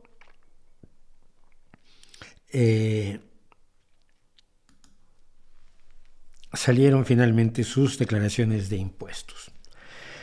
Si en 2016 y 2017 tú pagaste más del equivalente de $750 en impuestos, o en 2020 pagaste así sea $1 en impuestos sobre la renta, pagaste más que este tipo que dice que es millonario. Ojo, eso no está auditado todavía. Es decir, una cosa es que tú digas esto, tú le cuentas tu historia a Hacienda. Querida Hacienda, había una vez en un bosque una niña muy bonita que usaba una caperucita roja y por ello la llamaban la Caperucita Roja. Y ya les cuentas la historia de tus finanzas, ¿no? Luego, al cabo de un tiempo puede llegar la Hacienda y decir, oye, mira, revisé tu cuenta, abajo de la Caperucita Roja tienes una cuenta bancaria de $1,000 millones, así que me debes un dinero. Y entonces ya cuando te auditan, cuando realmente se sabe cuánto tenías que pagar. Son cosas que pasan. Resulta que se ha descubierto que en 2016-2017, es decir, el año que lanzó su candidatura y el año de su campaña, pagó $750 de impuestos. Y en 2020, como presidente saliente de los Estados Unidos, pagó $0, con 0 euros, con 0 yenes, con 0 rublos. Esto puede o no ser un problema. Yo espero que sea un problema, ¿no? Pero, ¿por qué sigue siendo importante Trump? Porque es precandidato de momento del Partido Republicano a las elecciones de 2024. Y su base de apoyo parece que se está diluyendo. De hecho, por las tarjetas estas, los cromos de Donald Trump como superhéroe, astronauta, además con aproximadamente entre 80 y 120 kilos menos de lo que pesa él en realidad, ¿no? Steve Bannon, ese hombre que movió a Donald Trump, ese ideólogo del neonazismo, que sabe que Trump es una bestia, pero sabe que es una herramienta buena para seguir promoviendo sus ideas del neonazismo, estaba horrorizado, no sabía a quién se le había ocurrido la idea. Pues se le ocurrió a Donald Trump. ¿Qué pasa? Lo obligaron como un niño a hacer algo que no quería. Obligarlo a hacer algo que no quería. Steve Bannon trató de obligarlo a hacer cosas y acabaron echándolo de la Casa Blanca. Entonces, sus más cercanos colaboradores, la gente que hace depender de Donald Trump el futuro de su ideología, es gente que sabe con quién está tratando.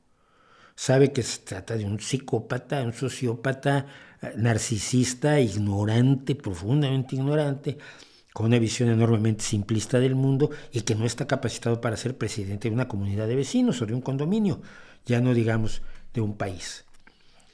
Pero lo utilizan porque les ha sido útil, así como fue útil al Partido Republicano para que nombrara a los jueces ultraconservadores que acabaron dando marcha atrás con la ley sobre el aborto, con la decisión judicial sobre el aborto. A los que les es útil lo han usado, y lo han usado como un títere, pero hasta ellos están horrorizados con esto y no sabemos qué va a pasar después. Bueno, hay una anécdota que no quiero dejar pasar porque me pareció enormemente interesante que se desarrollara la semana pasada. La semana pasada hablamos sobre la fusión, sobre que se había hecho un experimento en el que se había logrado por primera vez sacar más energía de la que se ponía en un pequeño sistema de fusión, que no es el resultado final ni maravilloso, etc., pero que ha demostrado por primera vez que se puede. Y es precisamente lo que no se había demostrado hasta ahora, aunque teóricamente se sabía que se podía. La teoría es muy bonita. En teoría es como el fútbol o el baloncesto o cualquier deporte. En el papel tú dices, oye, este le va a ganar a este, pero de calle. Y luego llega este y le da una paliza al otro. Y dices, ¿por qué? Porque la teoría y la práctica nunca son lo mismo. Entonces, hablamos pues del experimento de la fusión. Y hubo un montón de gente que se me echó encima en los comentarios, insultando, porque yo había dicho que la fusión en frío era imposible y ahora se había logrado. ¡Mire! Frenando un poco. Fusión en frío. Nunca hablé de fusión en frío. Oyeron, y esto es lo que me parece maravilloso. Fíjate cómo un meme salido del mundo de la charlatanería se puede instalar de una manera tan garrapatesca en el interior de la mente de la gente, que cuando oyen fusión, su cerebro completa en frío. La fusión es un proceso en caliente, en muy caliente. ¿Cómo lo sabemos? Mira el Sol. El Sol es un horno de fusión nuclear. La fusión nuclear libera cantidades ridículas de energía. Libera enormes cantidades de energía. ¿Por qué? Porque al fusionarse dos átomos, la masa resultante es un poquito menor que la de los dos átomos sueltos. Y esa masa se convierte en energía según la fórmula de Einstein, que la energía es igual a la masa por la velocidad de la luz al cuadrado.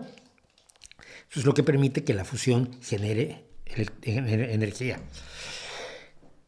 La fusión es un proceso en caliente. Hace unas décadas, en los años 90 me parece que fue, dos físicos, Pons y Fleischmann, dijeron que habían conseguido la fusión en frío, la fusión a temperatura ambiente. ¿Qué quiere decir esto? Que puedes empezar a fusionar moléculas de hidrógeno, o de hidrógeno con helio, o de helio con helio, etcétera, en un espacio a temperatura ambiente, sin necesidad de contener una reacción calientísima, y obtenían energía. El mundo se paró de cabeza cuando la gente dice, uy, si alguien descubre esto, las petroleras los van a matar. No, hombre, se peleaba todo el mundo por reproducir el experimento de Pons y Fleischmann, porque si se hubiera podido reproducir, nadie los hubiera matado, ni los hubiera robado, ni los hubiera escondido el invento. Pero se hubiera hecho una cola a su puerta de centenares de personas con bolsas así llenas de dinero para que les vendieran la patente. Así es como funciona, ¿no? El secreto de la energía no está en la caja fuerte de una petrolera cuando podrían estarnosla vendiendo. Dejemos las imbecilidades conspiranoicas para otro lado. Bueno, Pons y Fleischmann pues publicaron esto, el mundo fue primeras planas en todo el mundo, yo lo comentamos en Muy Interesante, que teníamos el programa de radio por aquel entonces, si mal no recuerdo, y miles de laboratorios de física se lanzaron a reproducir el experimento de Pons y Fleischmann, y ninguno lo consiguió, y ellos tampoco. Y resultó que había un fallo experimental. Esto pasa muy seguido porque los científicos no son perfectos. Había un error en el diseño experimental que daba la idea, daba un resultado de que había más energía de la que en realidad había y no había tal fusión en frío. Pons y Fleischmann se negaron a aceptarlo. Este es el tipo de renegación o renegaduría, como se diga, no existe la palabra, la estoy inventando, renegación, de algunos científicos que se vuelven precisamente por ello renegados de la ciencia. Pons y Fleischmann se pasaron al mundo de lo alternativo y pasaron el resto de sus vidas, creo que uno de ellos ya murió, el otro ya es un hombre muy mayor, Han pasado el resto de sus vidas vendiendo el cuento de la fusión en frío y que ahora sí lo vamos a conseguir si nos dan un poco más de dinero, si nos dan un laboratorio distinto, si nos dan, necesito caspa de ángel y 2 dientes de leche de gnomo. Y no lo han conseguido. Esa es la fusión en frío. Si alguien la logra, va a ser tan rico que va a poder comprar a Elon Musk nada más para darle 2 bofetones. Y que Elon Musk se los agradezca, ¿no? Porque golpear a alguien así violentamente no está entre la gente bien. Pero de darle a Elon Musk suficiente dinero para que Elon Musk diga, dame 2 por bobo.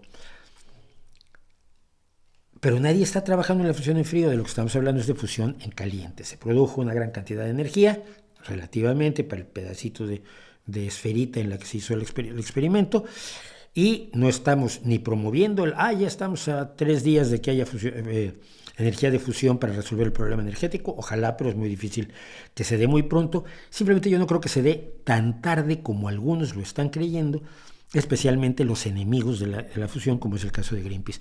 Pero me dio mucha risa que la gente se fuera a la fusión en frío así, purrum, pum, pum. Me escuchas desde el trabajo, no te distraigas mucho, no vaya a ser que tengamos un problema, sobre todo si eres controlador aéreo o algo así. Yo te recomendaría que lo oigas después en casa, con calmita. ¿Qué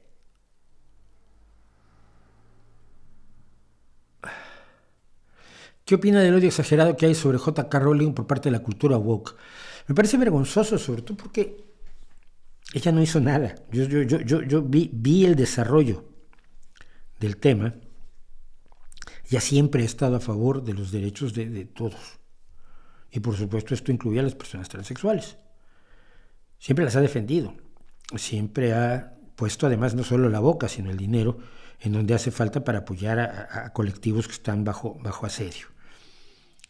Hizo un comentario que se salía de la ortodoxia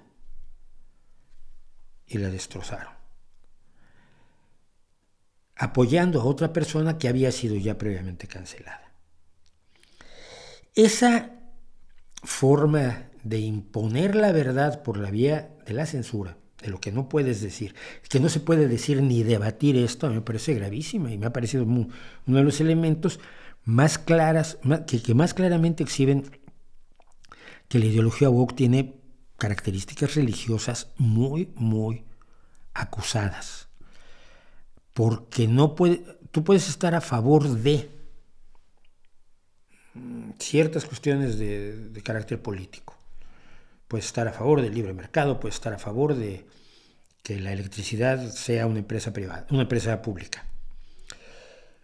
Pero cuando lo tomas como un asunto de fe tan intenso como para atacar a otra persona y quitarle incluso sus méritos, o su posibilidad de trabajar, su posibilidad de sobrevivir, su personalidad social porque piensa incorrecto, es muy grave. Eso es muy, muy grave. Y la fuerza que dan las masas en esto también me habla a mí de una actitud eminentemente religiosa, de la turbamulta linchadora enloquecida. No me gusta la cancelación de absolutamente nadie. Porque ¿sabes qué es más curioso? Tú puedes, si tú dices hoy, te voy a poner un ejemplo, hoy se aprobó una ley trans en España que estoy seguro que el Constitucional va a echar para atrás y Bruselas ni se diga. Según la cual, por ejemplo, un niño a los 14 años puede ir a pedirle al médico que le empiece a aplicar hormonas para su reasignación de sexo, porque siente que no es niño si no es niña, o no es niña si no es niño, da igual. No da igual, vamos, pero es equivalente en términos de esto. Si el médico se niega, está cometiendo un delito.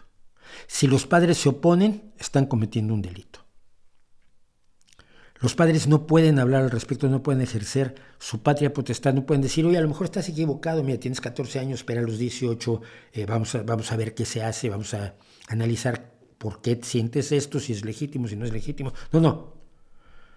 Absoluto derecho para tomar una decisión de una gravedad enorme porque le va a afectar para toda la vida. No es algo reversible. como algunas personas dicen que es reversible, no es reversible. Entonces, la protección a la misma persona contra decisiones que pueda tomar irreflexivamente a una edad a la que no le permitimos beber, no le permitimos conducir un auto, no le permitimos votar, no le permitimos pilotar un avión, no le permitimos hacer muchas cosas porque sabemos que hay una inmadurez cognitiva clara en la adolescencia que lleva a tomar decisiones incorrectas, a las que te arrepientes después muy fácilmente, que todos fuimos adolescentes y nos arrepentimos. Defender eso, de pronto te dicen que es transfobia. Uno, mira, transfobia es cuando a mi amiga Alejandra le escupían en la calle cuando se daban cuenta de que era una mujer trans, o le negaban trabajo como programadora, porque es programadora y administradora de sistemas, y la miraban mal porque era una mujer trans, y no le daban el mismo sueldo y no le permitían dar trabajo, y la insultaban y la ofendían en la calle y no la respetaban. Eso es transfobia.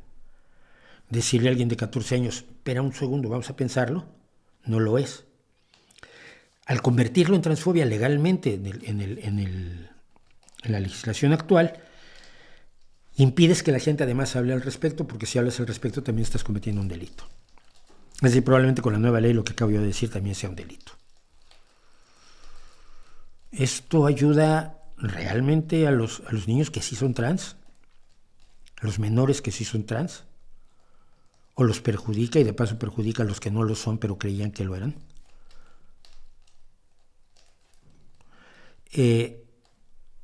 Es muy, muy, muy peligroso el nivel de religiosidad brutal que se ejerce en estos casos. Pero si Kanye West dice que le gusta Hitler, no pasa nada y siguen oyendo sus canciones. ¿No es un poco más grave decir que te gusta Hitler y que finalmente no era tan mala persona?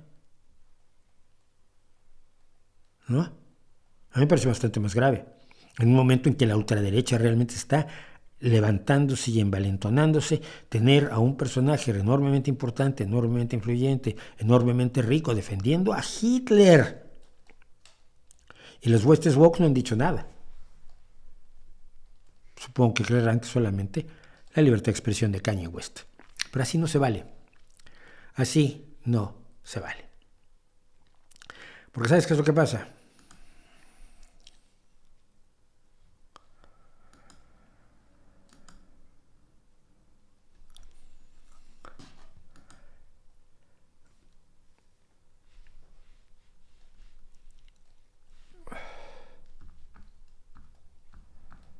No sé dónde estoy y probablemente he estado donde no debo durante un rato. Bueno, esto es lo que ha pasado.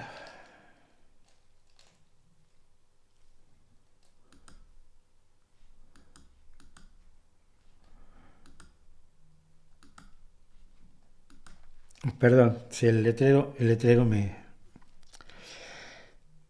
me desapareció. Los talibanes en Afganistán han nuevamente incrementado las prohibiciones a las mujeres. Cuando se les entregó el poder, se comprometieron a permitir que las chicas siguieran estudiando en la secundaria, el bachillerato, y posteriormente en las universidades. No había problema con las primarias porque sigue habiendo primarias para mujeres, donde solo dan clases, por supuesto, mujeres, pero donde hay una sola asignatura, esa asignatura es el Corán. Es decir, las niñas pueden ir a la escuela, aprender el Corán, aprender por qué deben ser sumisas, aprender por qué su marido les puede golpear, aprender por qué no pueden aprender más allá de la primaria, aprender a ser obedientes, aprender a seguir lo que dicen los libros sagrados y los comentarios a los libros sagrados que deben seguir, y luego irse a sus casas a casarse jóvenes y hacer los juguetes y las punching bags de sus bestiales maridos, a quienes les han enseñado que tienen que ser bestiales. O sea, no es que hayan nacido así tampoco los señores. Les han enseñado que le pueden pegar a las mujeres, que las mujeres están para obedecerlos, etcétera, etcétera. Si todo esto es un fenómeno educativo. Dijeron los talibanes que bueno, lo del bachillerato lo dejábamos un poco porque teníamos que diseñar unos bachilleratos adecuados para mujeres, y así se han estado haciendo tontos durante más de 400 días, creo. Sigo yo un recuento de cuántos días hace que echaron a las niñas de las escuelas. Creo que son más de 400 ya. Y en vez de tener bachilleratos a los que puedan ir las chicas, lo que han hecho ayer, es prohibir a las mujeres ir a la universidad, prohíben salir solas de casa, prohíben que sean atendidas por médicos varones, y ojo, casi no hay mujeres médicos en Afganistán. Las que hay son las que se lograron formar durante los años en que Occidente tuvo su horrible bota en el cuello de los pobrecitos talibanes. Y son las médicas que se formaron. Ahora no se van a formar más médicas al no poder haber mujeres en las universidades en Afganistán. Estas son algunas de las varias órdenes que emiten los talibanes el día de ayer, rompiendo por supuesto todos los compromisos que hicieron con sus malvados enemigos. Lo peor del asunto es que esto está ocurriendo cuando Afganistán tiene un problema económico gravísimo. ¿Por qué? Porque los talibanes son muy buenos para oprimir a las mujeres y para rezar, pero no para producir ni para darle de comer a una sociedad. La economía afgana, que se había levantado en los años de la horrible presencia del maldito Occidente allí, se ha hundido. La agricultura está inmóvil. Si no hay ayuda internacional, y esto rompe el alma, si no hay ayuda internacional va a haber hambruna en Afganistán. Entonces, como comunidad internacional, se ve uno obligado a ir a alimentar a la gente que va a perpetuar estas barbaridades. Es muy desagradable. Y no quiero dejar de señalar a gente como esta bestia. Esta bestia se llama Israel Arconada, luego se cambió de nombre por Cato Arconada. Cato Arconada es un operativo de Azcapena, que es la Organización Internacional del Independentismo Vasco, que tiene desde el entorno de ETA, pero no es terrorista. Nadie acusa a este mamarracho de ser terrorista, porque no lo es. Es un operativo internacional de Azcapena que ha estado recorriendo América Latina, moviendo los elementos de interés para el independentismo vasco. Anduvo en Bolivia, creo que ya tenía nacionalidad, no me acuerdo si ecuatoriana o venezolana. Anduvo por los países donde el supuesto socialismo del siglo XXI se asentó, y luego fue a dar a México, donde actualmente cobra en el gobierno de López Obrador, ¿por qué no? Sí. Y esto, cuando estaba por entregársele el país y a las mujeres de Afganistán a estas bestias, publicó este tweet, Cato. No tiene mucho comentario, son dos talibanes pisoteando la bandera de Estados Unidos, y él tiene unos ojitos, una carita sonriente con corazoncitos, pues está enamorado del Barbas y del otro Barbas. Después, este tipo de gente, como Cato Arconada y otros de la izquierda más imbécil y más dañina, nos han dicho que yo solo estaba celebrando que pisotearan a Occidente. No quiere decir que esté yo defendiendo lo que hacen con las mujeres. Mira, Monín, y miren, monines, de la izquierda que avergüenza a la izquierda decente. Uno es consecuencia del otro. Si sacas la influencia de Occidente de Afganistán, pasa lo que está pasando.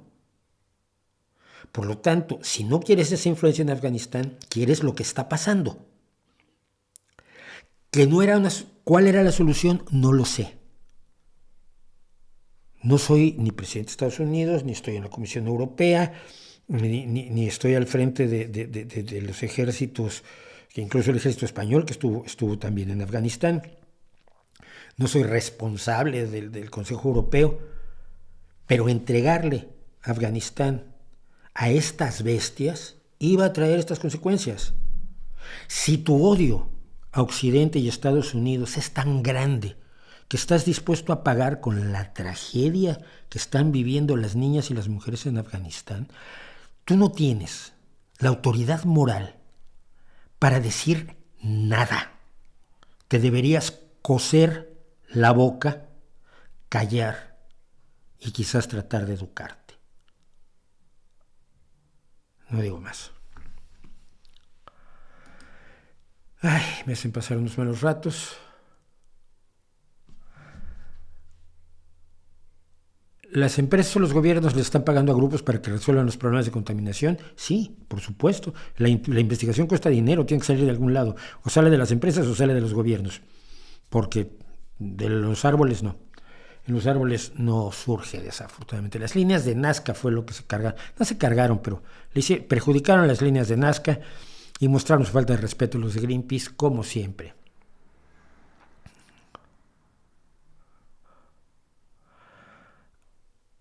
Dice aquí alguien que vio a los de Greenpeace recogiendo basura de las playas de Yucatán. Pues qué bueno. Pues no es frecuente, no es nada frecuente. Haga una emisión con Nino Canún. No veo a Nino hace... creo que no veo a Nino desde que Madonna fue a dar su primer concierto a México. Fue la última vez que estuve en su programa. Alguna vez estoy quizás en otro, pero... Don Pepe Schwartz, hace años que nadie se atrevía a decirme a mí. Bueno, ¿qué hora es? 53, madre mía. Bueno, ¿no le afectan ventas que en los comentarios de sus libros se mencione que se pueden leer gratis en sus blogs? Nah, no vivo de las ventas de mis libros. Las ventas de mis libros son... Amazon me manda como 35 céntimos cada mes o 50 céntimos, una cosa por el estilo. Entonces...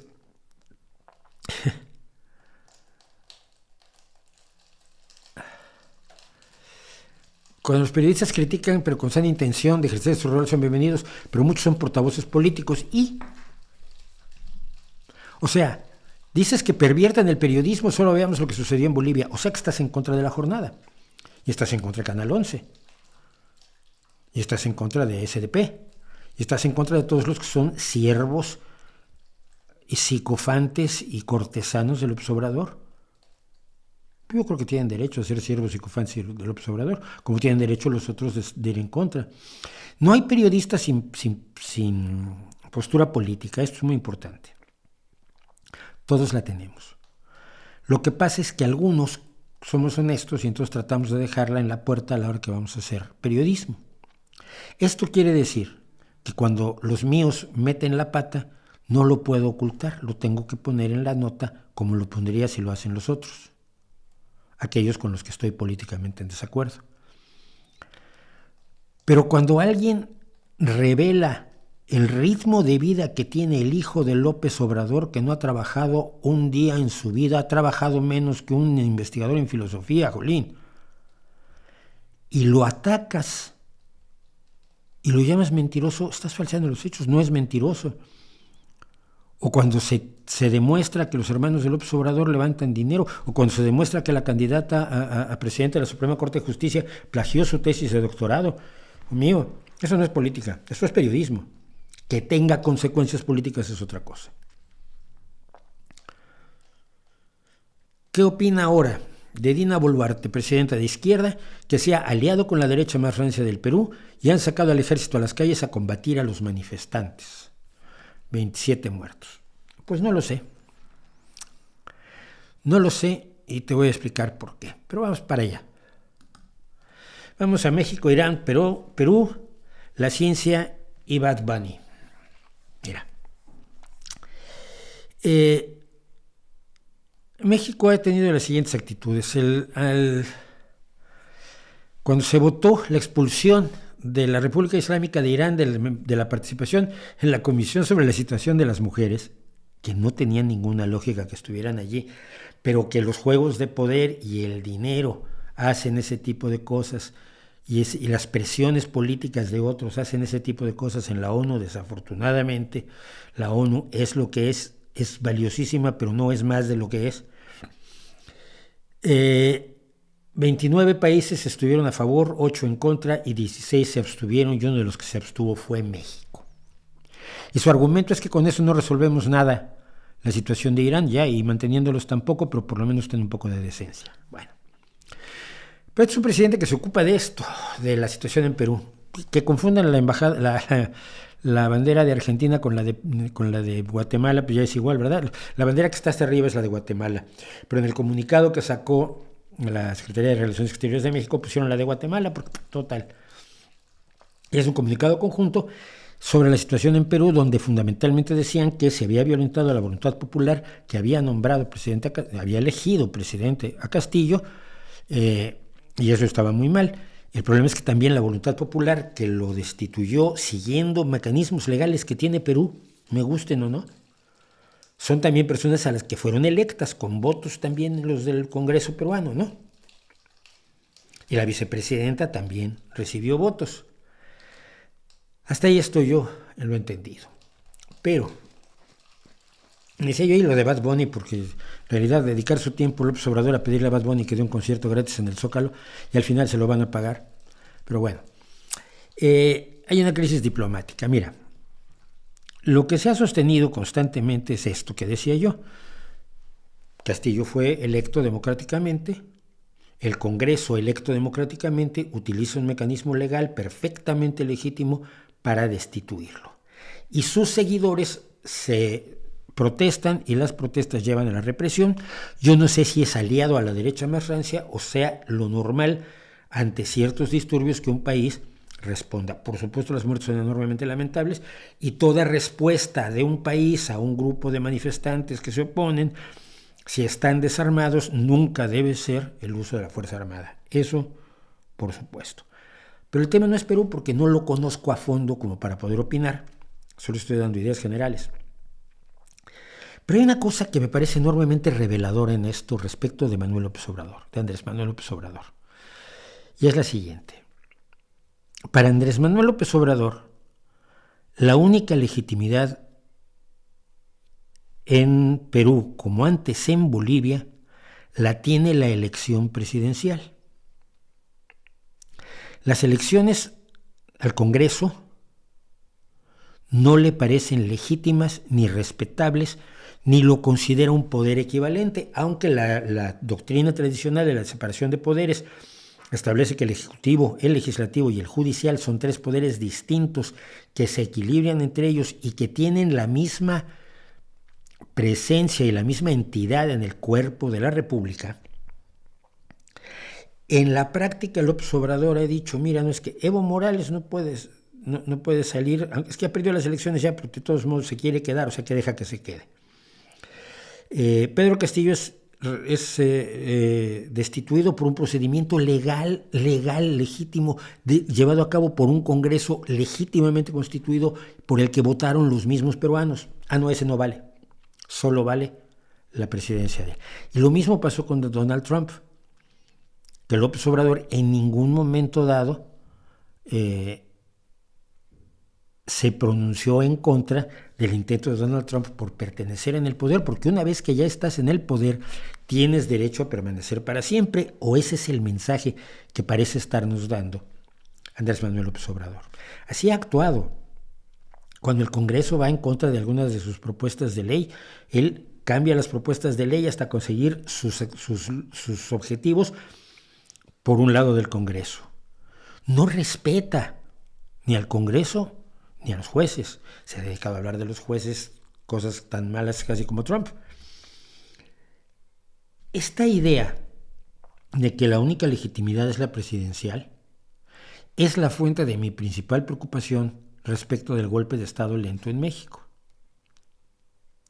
La idea de que el presidente, con el apoyo del pueblo, sobre todo si el pueblo ha sido debidamente engrasado con dinero durante años y se le informa, esos cheques que has recibido todos los meses del señor presidente, en el momento que el señor presidente se vaya, adiós a los cheques, ya no hay chequecito.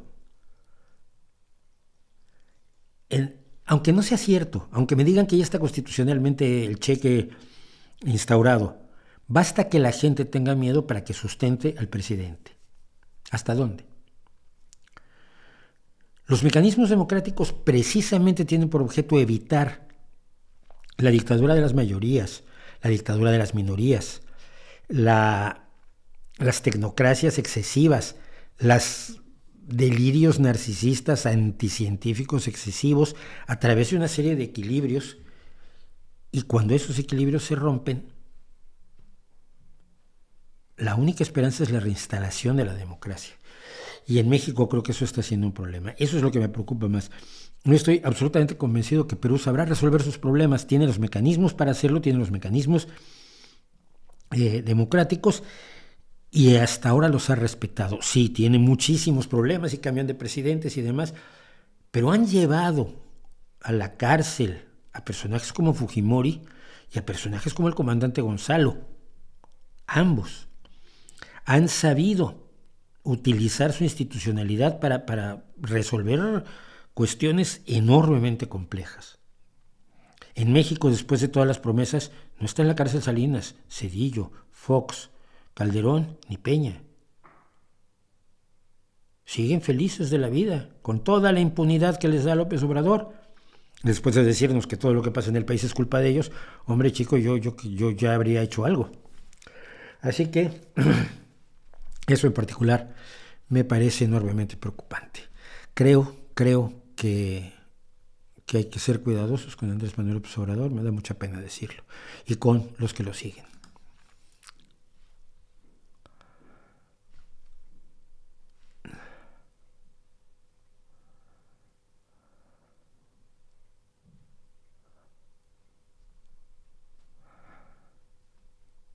AMLO tiene algún problema mental. Si ves sus discursos de 5 años acá, por lo menos va más lento. El motor va más lento. No me atrevo a decir otra cosa porque no es un diagnóstico, no puedo hacer un diagnóstico, pero es un hecho real que el ritmo de hilado de las ideas del observador ha cambiado. Mauricio, una vez dijiste que en una democracia presidencialista lo mejor era votar por el candidato y no por el partido, pero en México ves a alguien por el cual votar. Votaría por Marco Rascón, fíjate.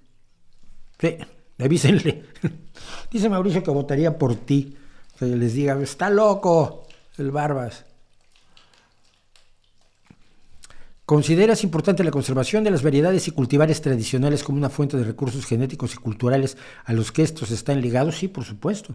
Ese es precisamente el valor del trabajo que hizo Vavilov, el enemigo de Lysenko, al localizar los fuentes originarias, los centros originarios de donde se domesticaron las especies principales. México en el maíz, el creciente fértil, el trigo, etcétera, etcétera. El problema es este. El problema es que te están diciendo que si avanza la tecnología, si avanza la agricultura, van a desaparecer. Y no. Y sobre todo no desaparecen sus primos, que son la fuente de riqueza genética más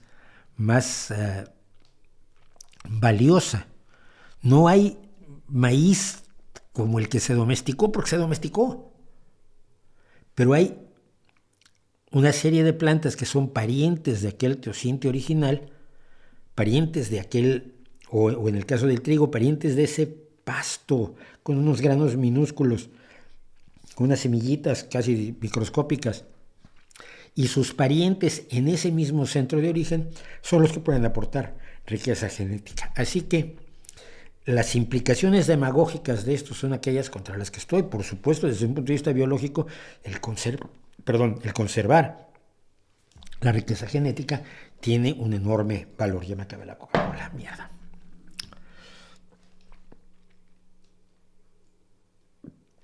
Entre los ultraizquierda y los ultraderechas, ¿cuáles pueden ser más dañinos? Creo que ambos.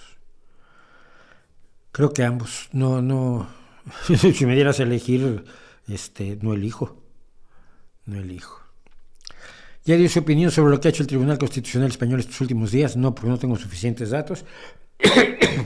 La gente que conozco dice que es un error que se impida la tramitación de una ley, porque no esa es la función del Tribunal Constitucional. Su función es pronunciarse sobre las leyes que ya se promulgaron. Entonces, no lo sé.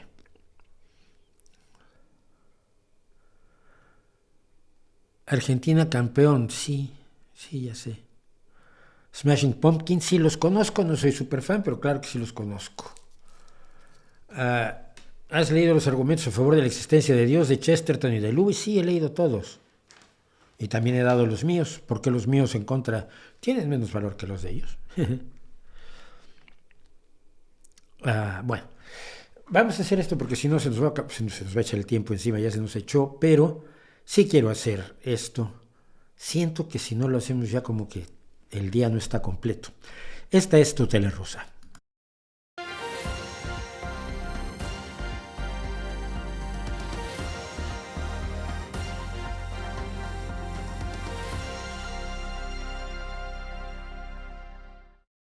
Y en tu tele rusa de hoy, ya no tenemos el anticristo y el miedo. Fíjate, dejé equivocadamente esto aquí. Vamos a quitarlo porque si no estamos engañando a la gente. No, lo que hoy tenemos es una serie de cosas extrañas procedentes de la tele rusa de esta semana. Como siempre, quiero decir, estos fragmentos de la tele rusa yo los tomo del Russian Media Monitor de Julia Davis.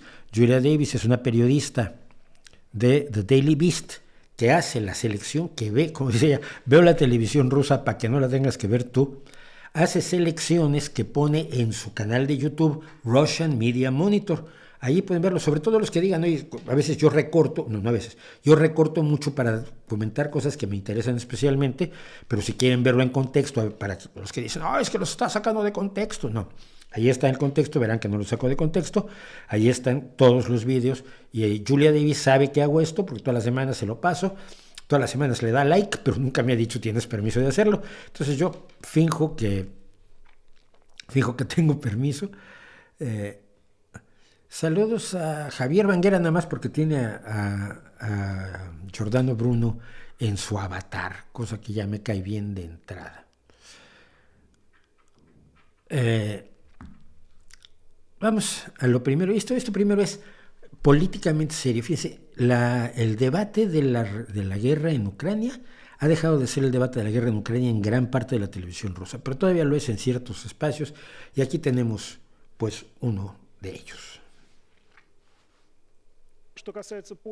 En lo que se refiere a Polonia, ciertamente está preparando un ejército de ocupación, esto directamente hacia Bielorrusia y Ucrania,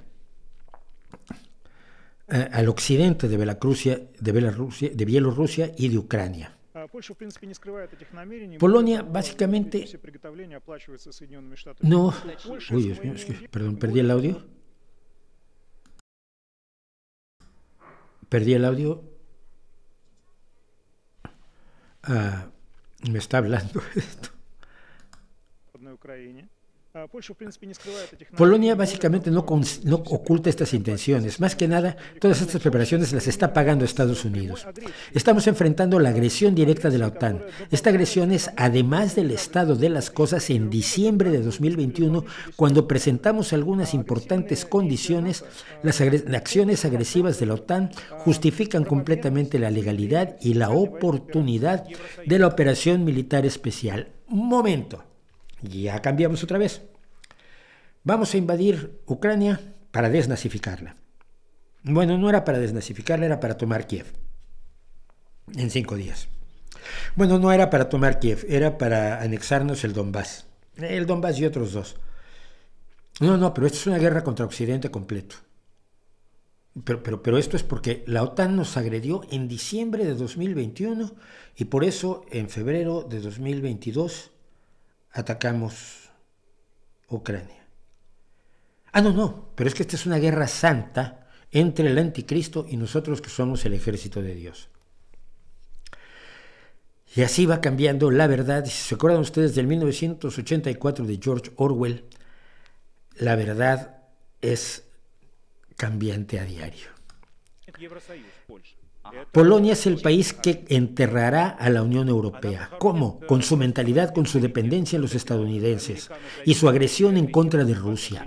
Ahora Polonia está agrediendo a Rusia. Esto es fantástico. Finalmente enterrarán a la Unión Europea.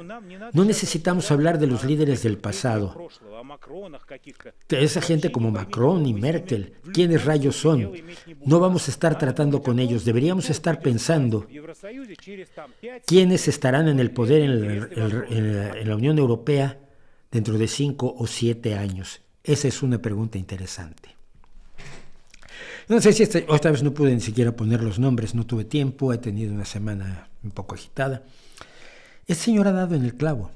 ¿Quién va a estar en el poder? Si esta guerra se prolonga 5 o 7 años, ¿quién va a estar en el poder en Europa dentro de 5 o 7 años? Si la operación continua política, propagandística, de apoyo, de dinero, como ha sido el caso de Marine Le Pen en Francia, de Rusia, funciona como lo espera Rusia, estarán en el poder miembros de la extrema derecha, de Le Pen, que digo, en este momento está siendo financiada por el gobierno ruso, por bancos rusos y con todo el apoyo de Putin. En Alemania, las bestias nazis de Alternativa por Alemania. En Italia, la Lega Norte. En España, Vox. El proyecto general que se ha estado llevando a cabo y que muchos no han visto, es para apoyar a una ultraderecha, y en el contexto de esta guerra que no se pudo hacer en 5 días como se lo habían vendido a Putin originalmente o como se lo vendió él solo, hay que estar pensando en quién va a estar en el poder y quién va a decidir quién va a estar en el poder dentro de 5 o 7 años. Creo que cometió un grave error político al presentarlo así, porque revela planes clarísimos de mover fichas políticas en el interior de Europa Occidental. Pero luego defenderse, si Europa Occidental se defiende, es malvada. Seguimos fijándonos en gente como Merkel o Macron, que Merkel ya no está. ¿Por qué nos fijamos en el pasado? Todos ellos terminarán en el basurero de la historia. Y finalmente este señor nos dice, mira, hacemos misiles excelentes, quemaremos a los humanitarios europeos con napalm. Si usted es un humanitario europeo, este simpático caballero lo quiere quemar a usted con napalm, junto con sus armas en el territorio de Ucrania. Mis amigos me siguen preguntando ¿por qué no estamos empezando a hacer eso? Porque le tenemos pena a los civiles. ¿Entiendes? Hombre, pues muchas gracias, supongo. Las cosas cambian un poco aquí. Vamos a otro segmento, a partes de otro segmento. Si lo pongo todo, nos podemos meter 1 hora aquí. De tutela rusa. Esto es lo que está oyendo como canciones patrióticas la gente en Rusia hoy. Es parte de la tele y es parte de la propaganda rusa. Y por cierto, esta canción muy patriótica, nos dice este presentador, se refiere a los Sarmat, que son los misiles balísticos intercontinentales nucleares. Yo recuerdo, en Occidente, yo soy tonto, pero yo recuerdo que en Occidente cuando hacíamos canciones sobre las armas nucleares era para denunciarlas, ¿no? Para decir que, y si no nos matamos sería bueno. Esto es sobre los misiles balísticos intercontinentales, y lo que mejora las cosas, dice, es que el autor de la letra es Dmitry Olegovich Rogozin, que fue el encargado del programa aeroespacial ruso y ha sido también diputado en la Duma estatal. Escuchemos esta hermosa canción patriótica. Y ya luego hablamos.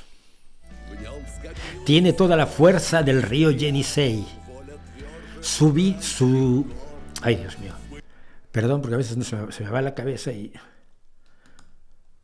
Tiene toda la fuerza del río Yenisei. Su voluntad es más dura que las montañas de los Urales. En un instante puede reducir a los enemigos a cenizas. Está listo para hacer cumplir el veredicto. El sistema de defensa antimisiles de Estados Unidos no puede pararlo. No teme a las sanciones. La principal placer de este misil es destruir el sueño de la OTAN. Fuera de la madre Rusia, Los armatushkas miran hacia la distancia, hacia los Estados Unidos. El que canta es diputado, por cierto, de la Duma estatal. Es un diputado. Wow. Pero bueno, son esas canciones muy militares y con sombreros de plata. Esto no es para los jóvenes tenemos más. La ola de enorgullecernos de nuestras armas también ha sido recogida por artistas menos conocidos, como el rapero cuyo nombre es Rich, que lanzó este clip con imágenes de la operación especial que se tomaron en el Donbass, donde ustedes pueden ver el trabajo de nuestros tanques y sistemas de misiles. Iskander son otro tipo de misiles, bueno, tierra-tierra, que utilizan se utilizan en la guerra, no son nucleares, lógicamente. Los Iskander se encontrarán a los carniceros en la noche. Los rockets volarán como una manada, como una parvada de aves. Estos clips de YouTube también tienen miles de visualizaciones. Aquí una chica muy guapa está armando modelos de tanques rusos y le propone a sus espectadores que se imaginen cómo se verán en la batalla por Londres. La guerra nunca fue... La guerra hubiera sido contra Ucrania si se hubiera logrado terminar en 10 días, como se esperaba. Los ucranianos desafortunadamente opinaron otra cosa. Vamos aquí. Este es otro elemento de la propaganda y de cómo a veces ya a estas alturas la contrapropaganda o la reacción a la propaganda ya no es de aceptación absoluta. Entonces tenemos esta pequeña historia que cuenta un anuncio del gobierno ruso. ¿Se van a mudar a algún lugar? Nos vamos a Georgia para siempre. En ese momento una viejecita cae, 2 tipos lo ven, los que se van a Georgia se marchan y los que lo ven ayudan a las pobrecita viejecita. Lo de la viejecita siempre funciona. Y entonces esta mujer dice, sí, los chicos se han ido, pero los hombres se quedaron. Y dice el comentarista, es difícil saber si estos vídeos pueden afectar la conciencia de aquellos que se van. Solamente tiene 20,000 visualizaciones. Y los comentarios son como una competencia de respuestas agudas. Me tocó hasta el fondo del alma. Devolví el billete, el boleto de avión y fui a la tienda a comprarme un chaleco antibalas y un casco. Y el otro dice, ¿dónde hay garantía de que aquellos que han ayudado no se están yendo en el vuelo de esta noche? O sea, el cinismo que se tiene ante una manipulación emocional ya tan tremendamente directa. Y tenemos aquí otro pequeño anuncio del gobierno ruso, en este caso para que la gente se enrole en el ejército. Este clip sugiere que hacerse voluntario te permitirá convertirte en un hombre real, pero también los creadores hacen énfasis en el pragmatismo. Los que participen en la operación especial reciben muchos beneficios del gobierno. Sasha está feliz, ahora tiene un salario que nunca podía haber pensado que tendría.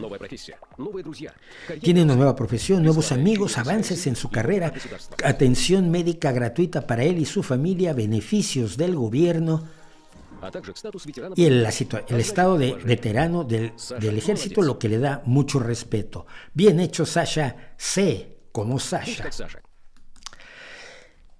Para comentar cosas así llevaron a alguien que por lo visto no era precisamente quien esperaban, a un rapero, que no es el rapero aquel, es otro. ¿Qué es este? ¿Qué nos dice?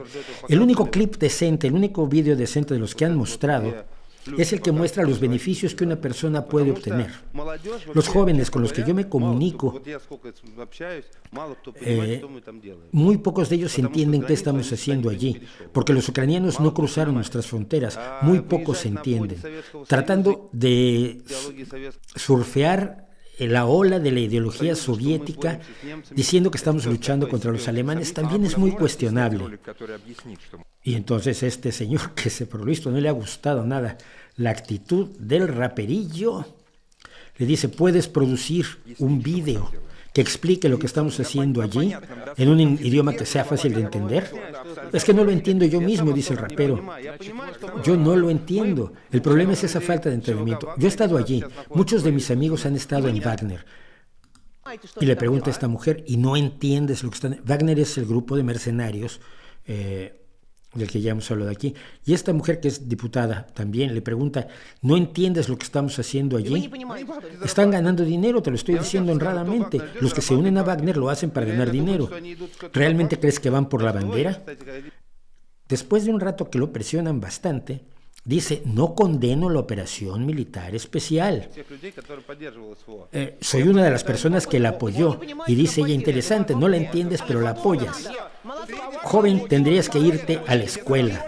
Y allí empiezan a gritarse todos de una manera increíble. Quieres que nos expliquemos esto, pero no vamos a hacerlo porque de eso no se trata el programa. Al final, a los que tienen alguna posición medianamente disidente se les maltrata bastante en la televisión oficial rusa, como pueden ustedes ver, pero lo que podemos ver también es que la PUB no es tan eficaz como quisieran muchos. Iba yo a poner otro clip de nuestro amigo Solovyov, diciendo que esta es una guerra santa y que hay que usar las armas nucleares, pero ya está muy visto. Entonces, vamos mejor a esto. Este es otro anuncio hecho por el gobierno ruso que me llamó la atención. Lo he cortado porque dura casi 2 minutos, pero básicamente la historia que van a ver es esta. Un abuelo va a comprar pan y salchichas, pero ve la cartera, guarda la cartera y devuelve las salchichas, pues no le alcanza para eso, pero le ha pedido a su nieto que le tome unas fotos a su automóvil para ponerlo a la venta. Hay algunas escenas, las dejé en una sola, pero hay varias en las que el abuelo mira con cariño a su viejo automóvil. Todo esto es tremendamente básico desde el punto de vista de la manipulación emocional. El abuelo además es para comérselo, es precioso, es adorable, es un abuelito al que quieres que nunca le pase nada. Y entonces llegan a comprarle el auto, pero él lo estaba vendiendo en 60,000 rublos y él, el malvado que lo viene a comprar, solo le da 30,000. Y cuando ya va a aceptar los 30,000, bueno, pasa lo siguiente. Aquí lo tenemos, come las salchichas, la cartera, devuelve las salchichas. Le tomé las fotos y ahora ¿qué?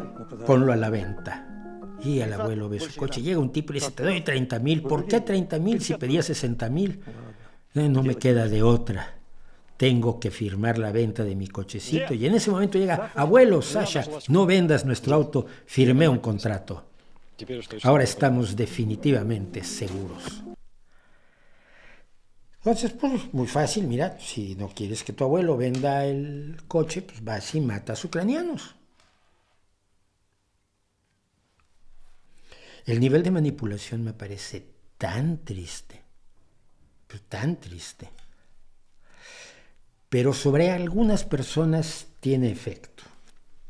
Y quiero terminar con una persona que fue entrevistada y que cuenta lo siguiente. Fíjense ustedes cómo coinciden aquí las narrativas de las ultraderechas que exageran los errores, por ejemplo, en el caso de la ley trans, que hay errores, lo cual no quiere decir que no tenga que haber una ley trans que defienda los derechos de los trans cuando están siendo infringidos. Nada de eso, simple y sencillamente la exageración que hace la ultraderecha para aterrorizar a quienes no están bien informados del asunto y no han leído a los grandes teóricos de los woke estadounidenses, porque no saben siquiera inglés, se parece mucho a la historia que se le está contando sobre la plenitud de Occidente a los rusos. Se les está contando que así es lo que viven. Y entonces esta pobre mujer, con un terror muy genuino, esto quiero dejarlo muy claro, esto no es de risa, esta mujer está preocupada no solo por ella y ellos en Rusia, sino por nosotros, por todos los que vivimos en el mundo de horror que nos va a describir. Fíjense ustedes bien. Tienen 85 géneros en lugar de hombre y mujer, tienen casas públicas para los zoofílicos. Han hecho legal la pedofilia y están tratando de hacer normal el incesto también.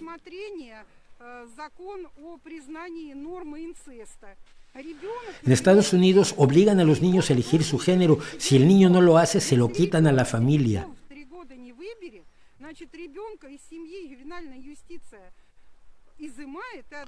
Este niño se le entrega a familias homosexuales. ¿Qué vamos a negociar con esa gente?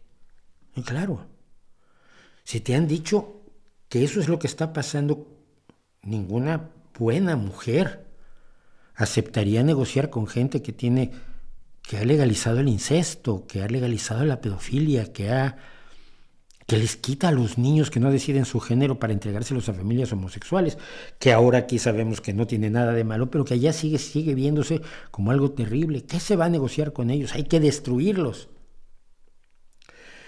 Y esto cierra el ciclo con la lógica de la destrucción de Occidente, tú y yo incluidos, aunque tú estés a favor de Putin, que ha ido permeando durante los 300 días de la guerra de manera cada vez más clara toda la comunicación del gobierno ruso con su gente.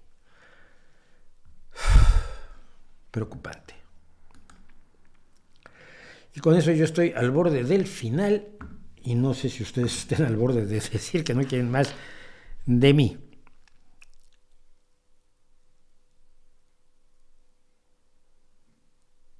¿Estoy en el PSOE? No, sí estoy en el PSOE. Sí estoy en el PSOE.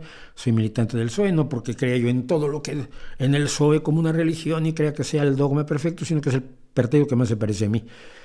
Y soy de los que creen que cuando eres de izquierda, estás en el partido de izquierda donde más cosas puedes hacer. Esto lo hablaba yo con un amigo, un viejo luchador comunista que acabó en el PSOE, ¿no? Y es que decía, es que si quieres hacer cosas, pues las haces en el PSOE, porque si quieres la revolución comunista, pues no la vas a lograr. Siempre se los he dicho yo a los chicos de Podemos, con el tiempo lo van entendiendo algunos.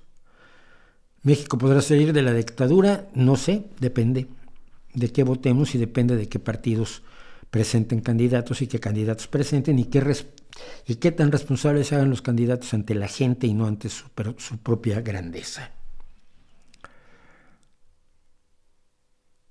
Dice que AMLO no es culpable de la impunidad de los ahora expresidentes.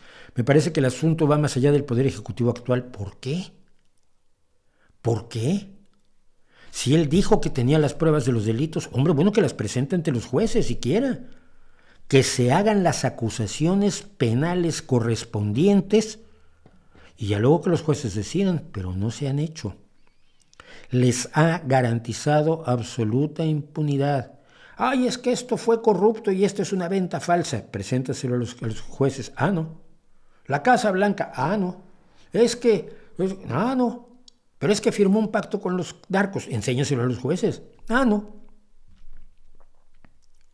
Esto es exactamente igual que cuando Fox tomó el poder. Le garantizó la total impunidad al priismo. Si no, no hubiera llegado. Hubiera llegado con muchos más problemas. Pero la impunidad del priismo la garantizó el panismo. Y la impunidad del privanismo la ha garantizado López Obrador. No pueden ustedes verlo de otro modo. Sobre todo cuando gente del PRI y del PAN está precisamente como parte del gobierno de López Obrador. El gobierno contra el PRI y el PAN, pero lleno allí de Espinos y de Bartlett y de la morralla de toda la vida. Hombre, por favor.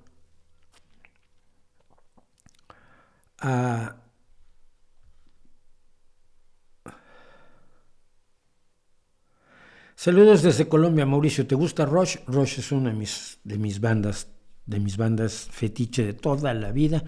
Fíjate que los conocí tarde, yo los conocí con Roll the Bones, que para entonces ya tenían un cuerpo discográfico impresionante, pero yo los conocí a los 30 y tantos años ya, cuando oí Roll the Bones por primera vez. Así que soy absoluto fan de Rush, soy absoluto fan de las letras de Pearce, me parece que es el más grande baterista de la historia. Soy un absoluto fan de la guitarra de Alex Lifeson, que está muy infravalorada, y creo que Geddy Lee es un genio por donde lo quieras mirar.